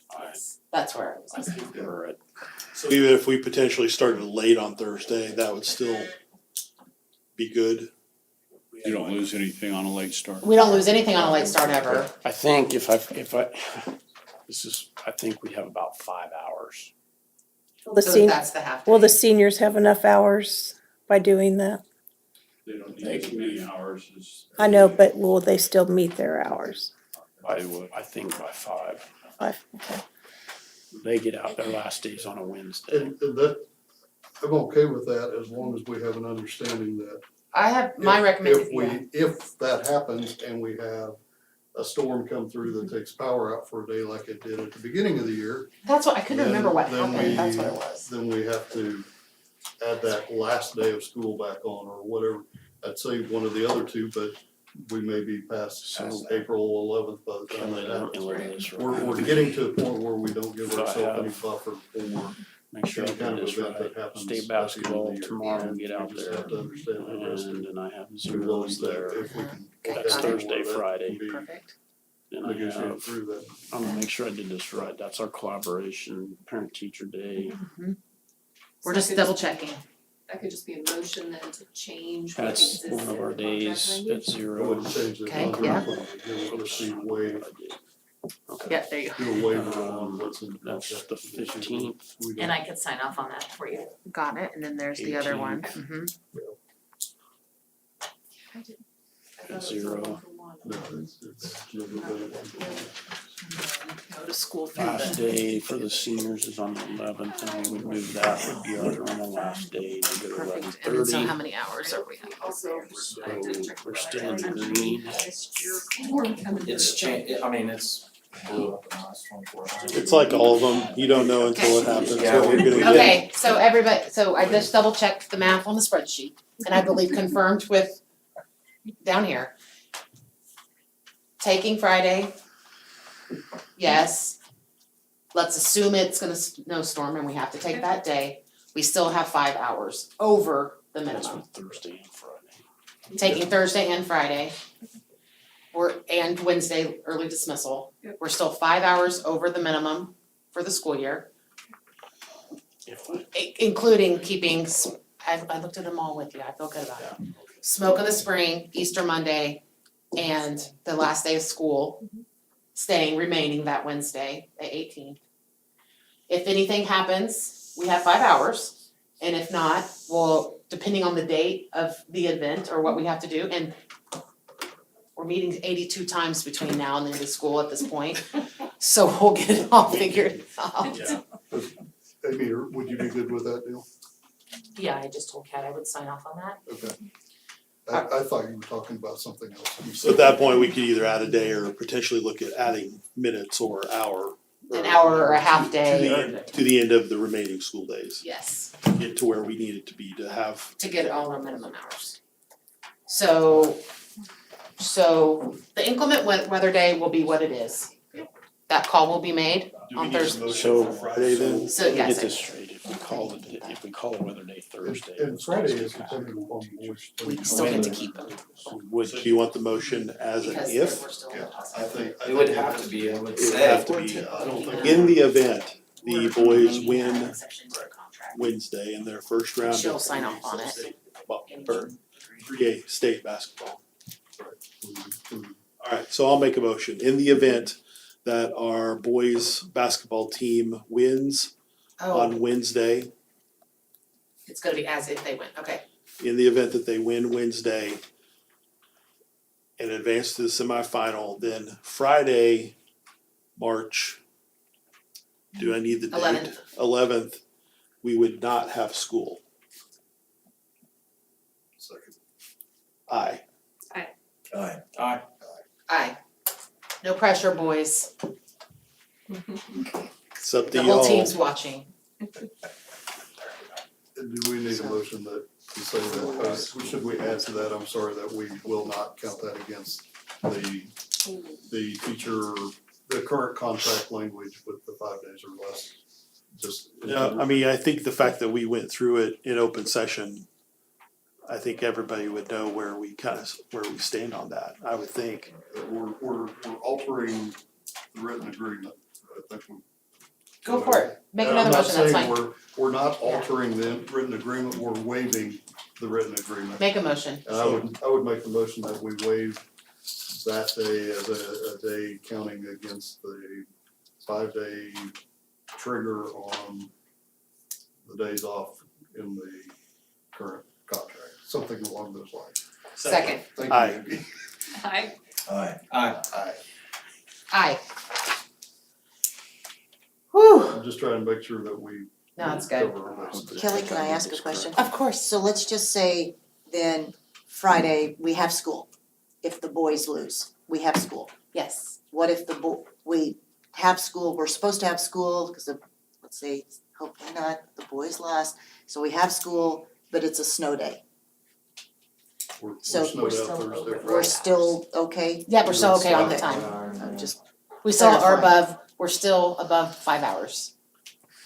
That's cutting it close. It's cutting closer than we would normally ever like to, but at this point, I think So we're of all basically years, waiving that piece of the contract snow this or, year unless basketball. something happens. or, yeah, I just wanted to clarify, cause sometimes when we're on the air, it's confusing. yep, I appreciate it. No, that's awesome. Thank you, Mrs. Paul. Okay, new subject, everyone?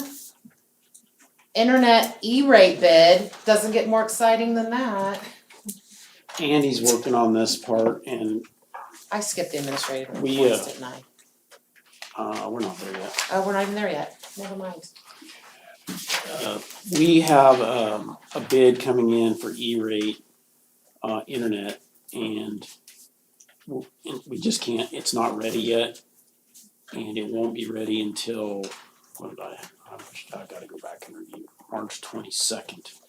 Has to be selected by March 22nd, so before our April meeting, we're gonna have to approve this, so I just need permission to go with the best bid, and it's primarily based on cost, but not completely based on cost. We spend about $300 a month after our E-rate discount, $1,500 a month. We get 80% discount on that E-rate, so I would think it would be, Andy's expecting it to be equal or less than what we pay now. So I just need permission to go ahead and accept a bid that's best for the district. Is it above, I mean, how much money are we talking? Cause if it's not huge, I mean, do we need It's- to, is it more Well, than it's usually, 25? like what we pay now is $1,500 a month before It's right on the the threshold, 80%. so he just wants us to make the motion. Okay. So I motion that we grant approval rights to accept the bid that meets the criteria of the E-rate rubric. That was what was written, even though those words are funny. Aye. Alright, let's discuss the preschool. Mrs. Paul? Well, I've been talking to you guys for the last couple of months about possibly, and I've always said possibly, having a new preschool position, as a hire for next school year. I know we kind of included that in the ESSER 3 funds. All of that really is dependent on numbers. I did get some information, so I'm gonna pass this out to you on some pros and cons of everything. They just recently did the screenings at the Community Covenant Church, and they had 14 3-year-olds that were screened. I mean, for 3 classes, that's doable for next school year. However, I say that, and I say it lightly, because last year we had 11 at the pre-screenings, and all of a sudden, at the start of the school year, we blossomed to 30 and are turning away students because our preschools are crowded. So I'm just gonna take the direction from the board. I think I've been very transparent with my staff on what my expectations are, because honestly, it's a guessing game if you're gonna guess right the numbers or if you're not gonna guess right the numbers. The numbers warrant, we'll probably need another preschool teacher. If they don't warrant, we don't need a preschool teacher, and it solves a lot of problems in our building. When we started this situation was our thought was it was just gonna be adding a 4-year-old preschool, and we had plenty of room to do that, but then the 3-year-olds came into the mix and it cramped us. So I wanna make sure I understand, so right now, they're both half-day programs, Yes, and we have how many classrooms dedicated to preschool? we have 3 classrooms dedicated to, I just wanted to make sure obviously 3 divided by 10, oh, okay.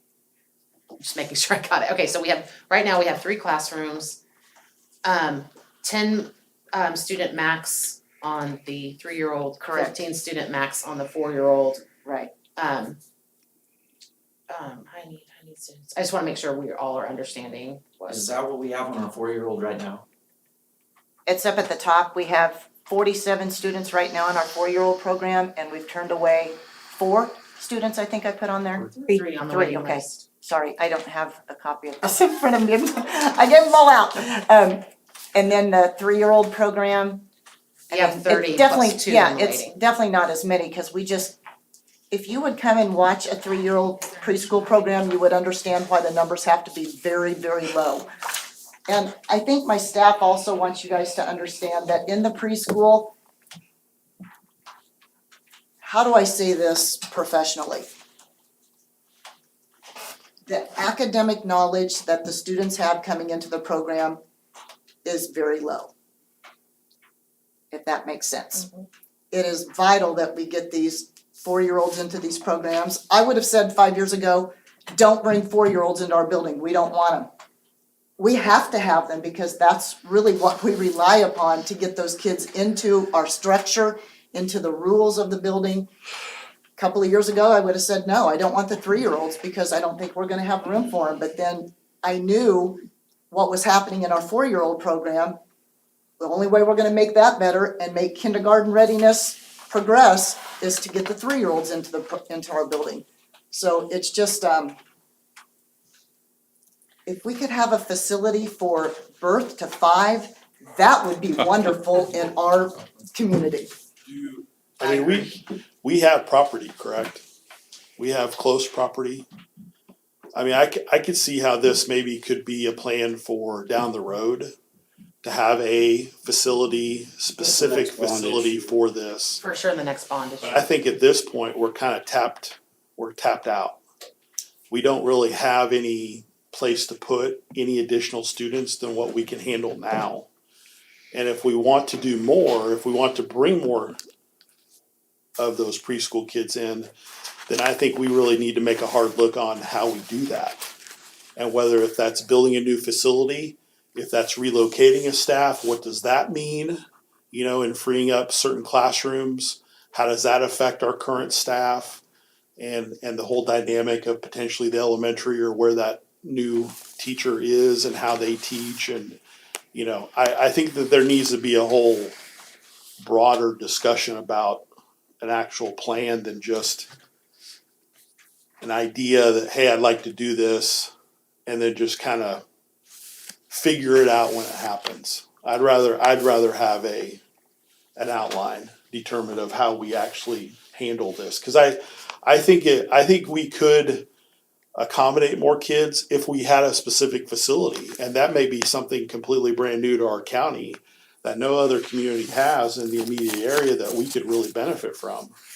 And if that's new construction, if that's a bond issue, if that's a grant, if that's whatever, if we have to purchase land or take over current facilities, hey, I'm all for big picture, pie in the sky. If we're gonna do it, let's do it right. And as opposed to kind of push people out where we think we need to be at this point. So, I mean, that's my perspective. I agree on that. Like that idea is timeframe wise, it takes a while to get a bond issue through. Well, that's what I'm saying. I think currently we can take the kids that we have, and that's it. Because if we take more, then we're affecting other dynamics that we don't even know that could be affected at that point by doing it. I understand what you're saying, I'm just saying if we're looking at not considering this until we have a facility or something. And also or too, 5 years down the road. with all due respect to essentially potentially new superintendent, that person may have a whole different perspective on preschool. They may be way for it and excited about it, or they may be, hey, I think 4-year-olds is what we should do, and then that's what we focus on. So I think that's kind of part of this discussion also, that I don't want to jump to judgment when we don't really have true leadership here for the future, and decide on what we do now that somebody that comes in is going to have to deal with and kind of pick up the pieces if it falls apart. You know, that's And I'm not, okay with that. My thing is this, I just want the community to know that numbers will be cut off. Just so they Right. know. Well, It will be, yeah. I mean, that's unfortunate. I hate to say it, It but is what it is. I mean, yeah. just because we are out of room in the elementary school, we're out of room. Is it something that can be gone back to the church to have something at that facilities, or, I mean, Open the facility even though we're running it. What we used to, can we back that, or, I mean, that's their call. I mean, it's not, is that something that we could go to them and say, hey, we got this many students, I mean, is it available if we helped out with, you know, A, B, and C, or? It's a satellite location. I would it'd say have to, it couldn't the be part point of the of- school, cause it's of not having our the preschool- facility. I would say the point of having students in the school is because they learn the structure and rules of our school. You have them off on another campus, they're not really a part of our school, so they might as well just have it as a private preschool. And the bridge on this, Tyler, was they kept the 3-year-olds. We took over the 4-year-old program. They kept the 3-year-old, and then it didn't work for them. So then they wanted the 3-year-olds to come, and that cramped our space. So what if we just focus on the 4-year-old and not the 3-year-olds?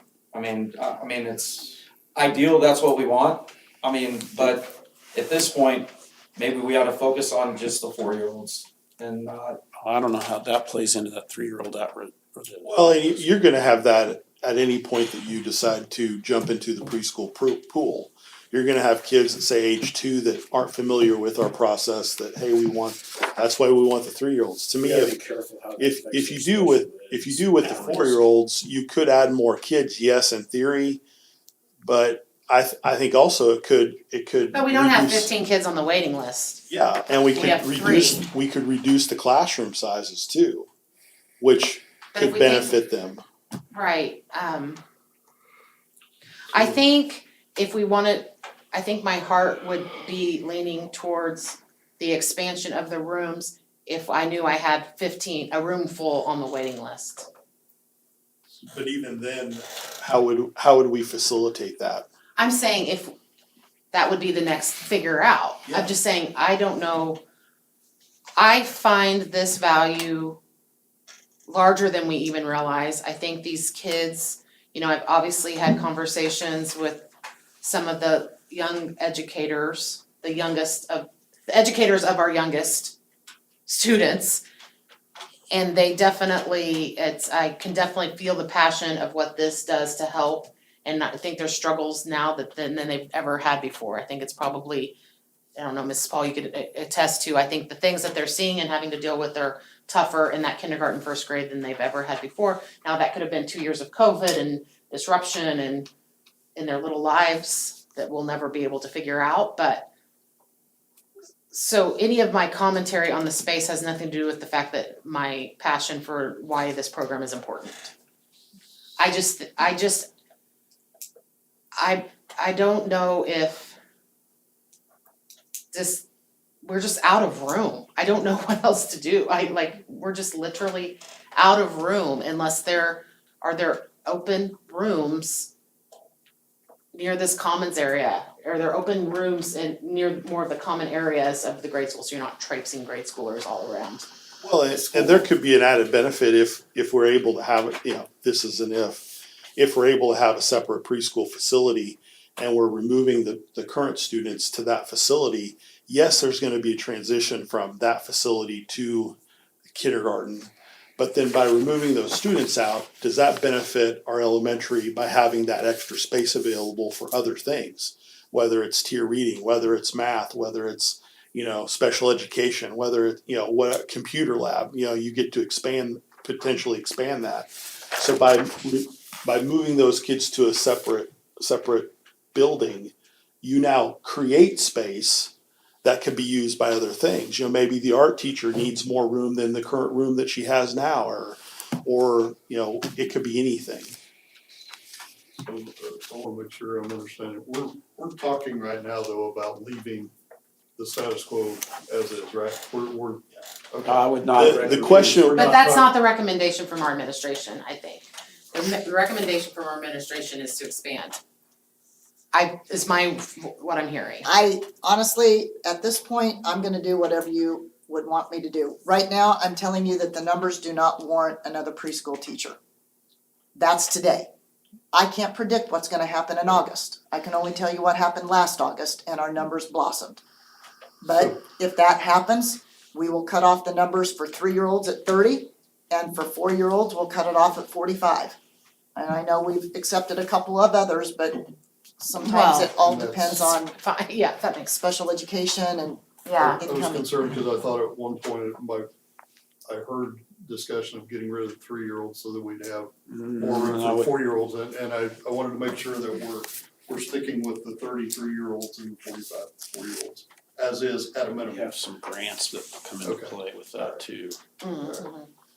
I just wanna make sure I was following and tracking and not totally lost here.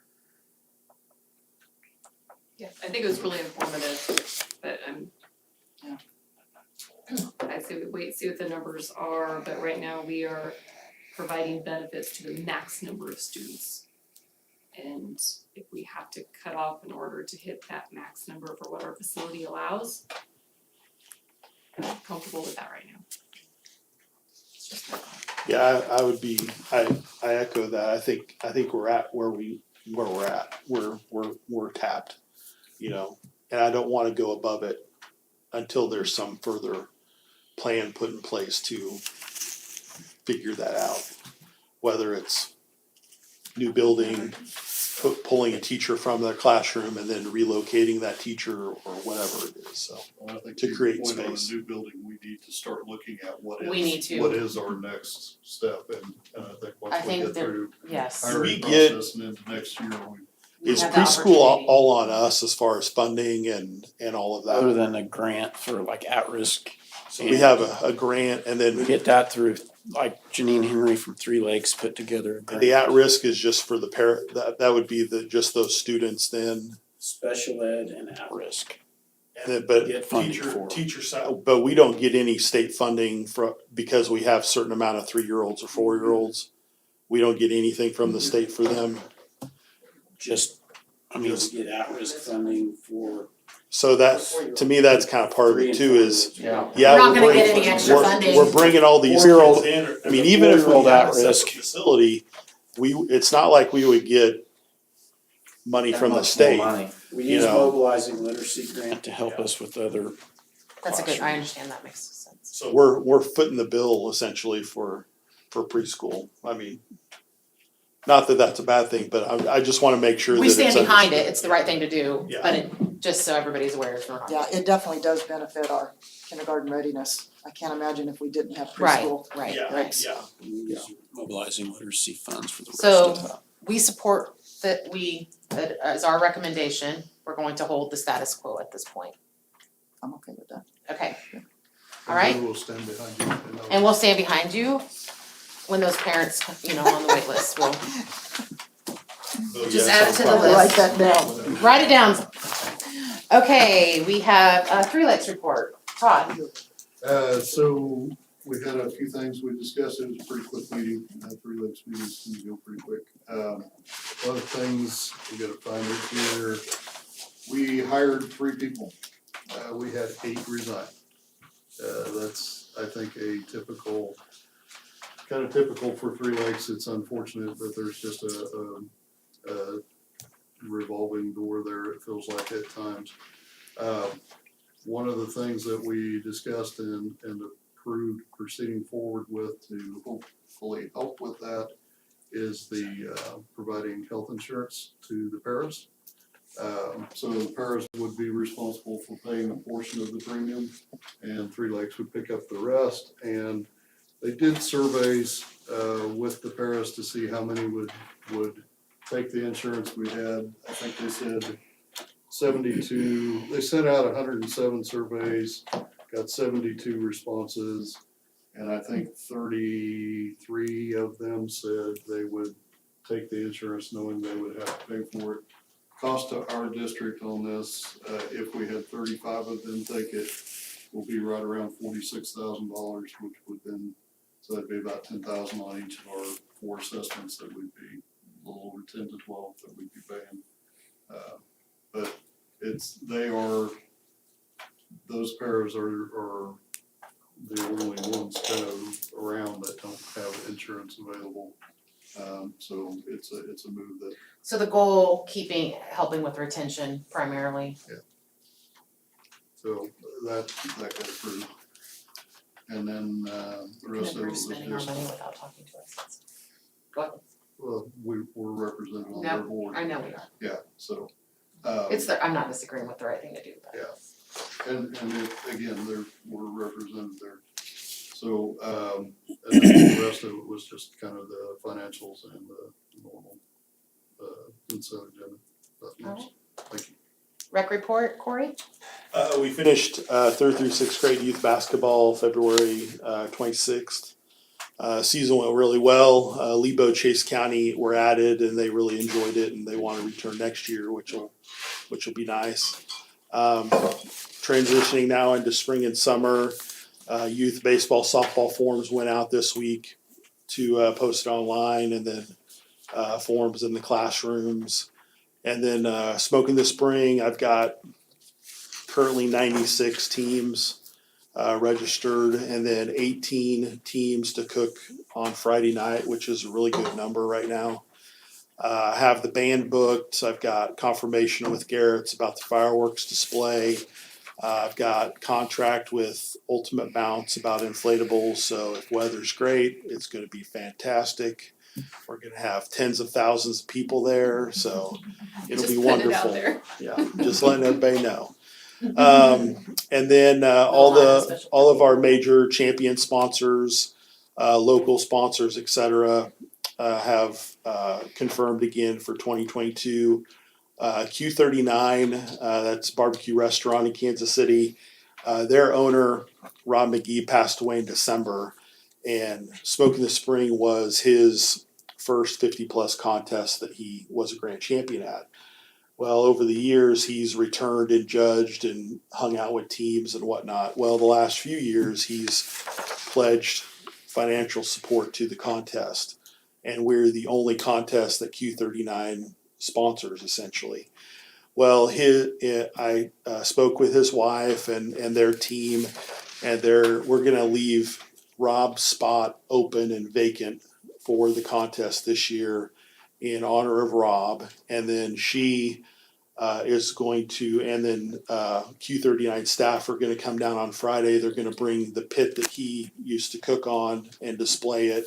The team that Rob, or the gentleman that cooked with Rob, who now cooks my contest, he'll be there. The new chef that Q39 has hired is going to cook with this barbecuer to kind of learn competition. And so it'll be kind of just a neat experience, kind of a neat thing of honoring Rob. And then Q39 is doing a colon cancer awareness in March, because that's what Rob passed away from. So they're kind of tying that in on that Friday too, as a celebration. So we've got judges all set up, ready to go. Kids Q is good. Creekstone Farms is going to handle their proteins for them, donating that. We're going to do a steak championship on Friday for the team, so that's a new event. Will be actually the second contest ever to put one of those on, so that'll be an experience. And then hopefully the weather holds out and it's a wonderful weekend, sunny, all that fun stuff. So that's really it right Awesome, now. thank you. All right, admin reports. Whoever wants to go first. I'll go quick. Activities update, I can tell you that between now and graduation, it is a dead sprint. I mean, from spring break on, as you looked at the calendar, there's something virtually every night. So I'm going to give you a quick update of our winter sports and then go into this spring. So state wrestling, we had 3 qualifiers that qualified for state, 1 girl and 2 boys, and they represented our school well. Obviously, basketball, the girls have completed their seasons, but the boys advanced to state, playing on Wednesday first. Forensics, we've had several state qualifiers already with several more opportunities to qualify.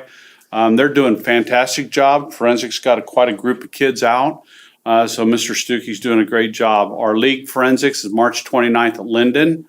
Band's leaving on their trip Thursday morning at 5:30 a.m.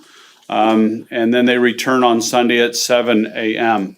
We host the Flint Hills Instrumental and Vocal Festival on March 23rd.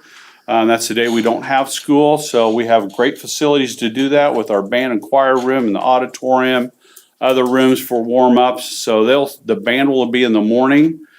So all league schools will be here that are participating. Band in the morning and then vocal in the afternoon. We roll into our collaboration in the afternoon and then conferences that night. Winter Sports Awards Assembly will be March 24th at 2 o'clock in the auditorium. We will live stream that for parents to be able to see wherever they may be at. FBLA is doing a great job. She had 22 kids qualify for state. So 22 students. That's March 31st and April 1st. That's up in Topeka. Golf, we have 21 girls out for golf, or boys, sorry, girls are Wrong season, that's all right. Boys golf has 21 out, so we've added several JV meets, which has caused us, obviously have our assistant coach for that. Our first varsity meet is March 31st at Emporia, hosted by Olpe, and then our home meet, we have 2. April 14th is a varsity meet, and then May 5th is a JV meet.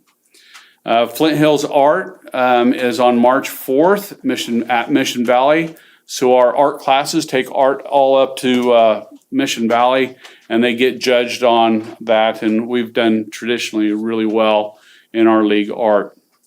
Softball, we have 25 girls out. I've added 4 JV games for softball. Baseball's got 26 players out. Our first games for baseball and softball is here at Chase with Central Heights. We do have a JV game that Monday coming off of spring break on the 21st at Linden. We have 7 JV baseball games, so I've added quite a few games for them. So track, we have 48 kids out, 22 girls, 26 boys. Our first meet's April 1st at Linden. And then our home meets, our varsity meet is on April 5th and JV's on the 26th. So come out and see some nice meets, and I think we've done a great job running those meets, and the coaches do a great job. Cheer tryouts are happening now this week, and actually I I think think they're tryouts. posted when I walked in. Did that finish up today? I did, it's posted on your And then door. dance tryouts are the week after. So there's a lot going on. I mean, if you count up the number of students and all those things, we have a great participation number with our students at the high school. What was the softball count? I missed that. Softball was 25. Wow, okay, thanks. Let's see, building report, the things that are going on other than those activities. Enrollment have gotten underway. Mrs. Camarine and I met with the 8th graders tonight previous to this meeting.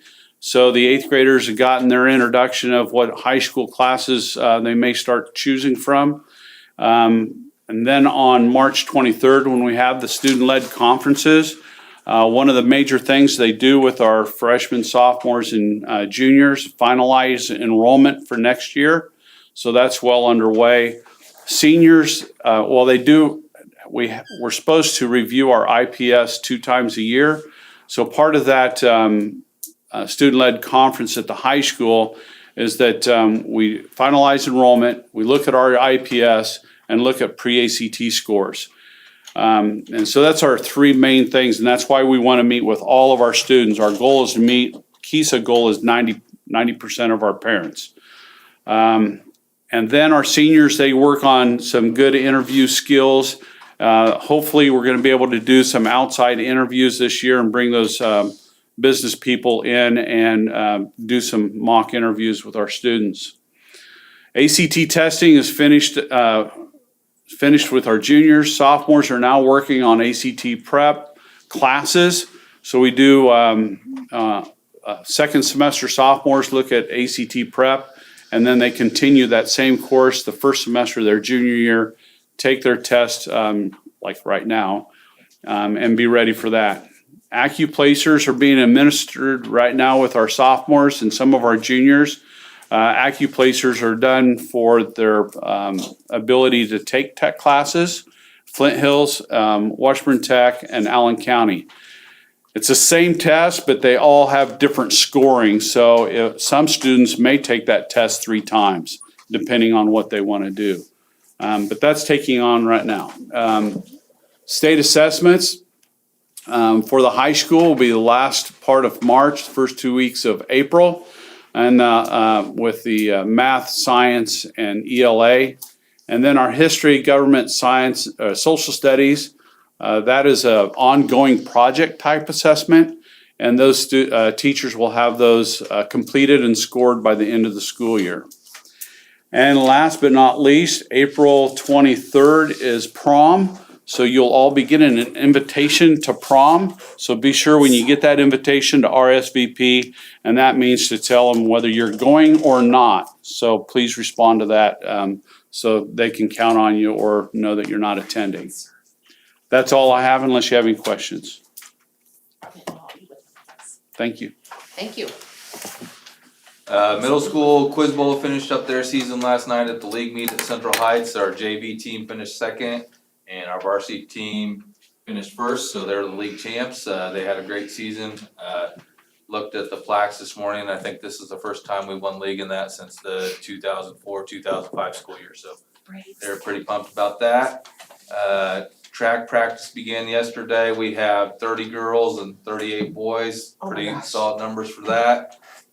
First track meets at Council Grove on April 7th, and our home meets on April 22nd at 10 a.m. League this year is at Central Heights on May 10th at 10:30 a.m. We're supposed to have our community service kindness project this Friday. I went ahead and moved that to May 2nd due to it's gonna be pretty cold out, and I don't think we get a lot done besides shivering. So with that, our seminars get together and they decide on a project to do, and just try to get back to the community. So we'll move that to May 2nd and hope for better weather.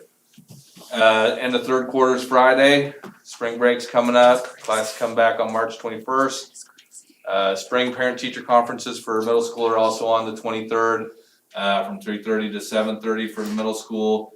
And at the one in the spring for the middle school, we just focus on the kids that have some of those poor grades, behaviors, or other issues. Not everyone needs to come to those, just if the teacher reaches out to them and schedules an appointment with them. 6 through 12 choir concert coming up on March 29th, 7 p.m. in the auditorium. Middle school also has state assessments coming up, end of March, early April. And same as high school, doing math, ELA. 8th graders also do science. And our 7th graders, they've already done their project for their social studies state assessment. They did that earlier this year, so they've got that wrapped up. 6th grade's got a career exploration coming up on Wednesday, April 6th. Mrs. Keith puts that together for us from 8:30 to 10:30 in the cafeteria in the high school gym. She gets a lot of different people to come in and talk about their profession and different career opportunities for students. Last year we did the virtual thing and it went well too, but we're gonna go back to in-person for this year. That's all I got. For the elementary, I think I told you about our fundraiser, and I think I said at the last board meeting, it was around $3,000. The exact amount was $3,841.70 that we earned on our fundraiser, so thank you again to all the parents and friends that actually bought things online. All of that money is going to go towards purchasing books for our book vending machine that we just recently got from another grant. Playground equipment, we had Matt Klein, who is our designer of the playground equipment, came to look at the layout again. Mr. Fager was out there, Mr. Hutton and I were out there with him. He believes the gas line, we thought was maybe gonna be a problem out there with the new equipment. He doesn't think that's probably gonna be a factor in the new equipment. Hopefully next week, Dean Davidson's gonna be meeting with Mr. Fager to figure out kind of what needs to be done with the old equipment. And then Brad Meek has agreed to remove the old wood chips in order for the new equipment to be placed in the area when that time comes. So I have shown the design to a lot of our students and they are so excited about it. So again, thank you guys so much. Mr. Tice has been working, he's our PE teacher. He's been working with the fifth graders on the Kids Heart Challenge, which is working to donate money to the American Heart Association. Students who collect at least $100 get to throw a pie in the teacher's face of whoever they choose in the elementary school. So they're pretty excited about that. They'll do that after spring break. We are planning for our Summer Stars program, which is gonna be held June 6th through the 24th. That is our summer school program in the elementary school for K through 5 students. Not incoming K through 5, but students that we have currently right now in kindergarten through fifth grade. And we also have state assessments coming up in April. It basically covers the whole month of April for 3rd through 5th grade, so they're getting really excited about that. And that's all I have. Alright. What's that? Should we let him do 30 so we have enough for That's that's fine. Okay, I move we go into executive session, Well, did I miss something? We just need a few minutes for this one. Oh, gotcha, thank you. I'm sorry about that. I move we go into executive session to discuss negotiation topics pursuant to the exception for employee negotiations under coma, and the open meeting will resume in the boardroom at 9:17 with the administration to be present. I missed this. Second. Aye. Aye. Aye. Aye.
I move that we go into, no action take, wait, what did I say?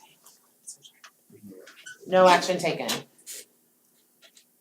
I move we go into executive session to discuss certified and supplemental positions pursuant to the non-elected personnel exception under coma, and the open meeting will resume in the boardroom at 9:48 with the administration to be present. Second. I Aye.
Alright, we're back in open session, I move.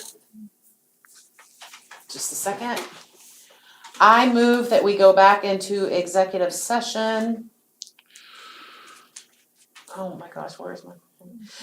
To discuss certified and supplemental positions pursuant to non-elected personnel exception under coma, and the open meeting will resume in the boardroom at 10 p.m. with the superintendent present. Second, aye. Aye.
Alright, we're back. Back in open session, I move we go into executive session to discuss certified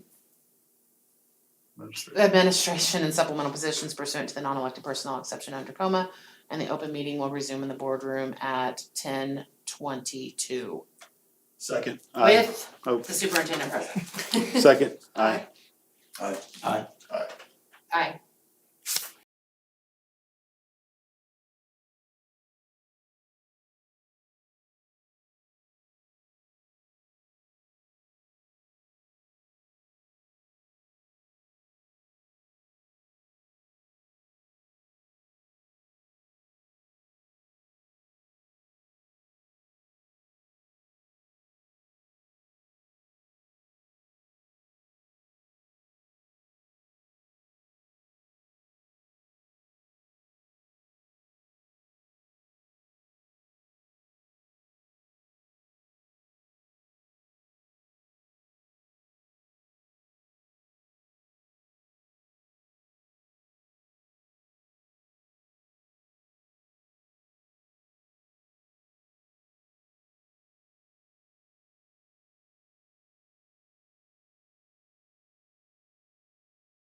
I motion we approve Tyler Butch as assistant golf coach for the 2022 season for boys. Approve Evan Faulkner as the third baseball coach. Approve Josie Garland as the third softball coach. Approve Josh Atchison as the head wrestling coach for the 22-23 school year. Approve Andrew Gantenbein as an assistant middle school track coach based on the numbers. Approve Clint Johnson as the middle school, high school choir teacher for the 22-23 school year. Approve Carly Spicer's resignation as the middle school assistant basketball coach. That is all. Second, aye. Aye. Aye. Aye. I motion we adjourn. Second, aye. Aye. Aye. Aye.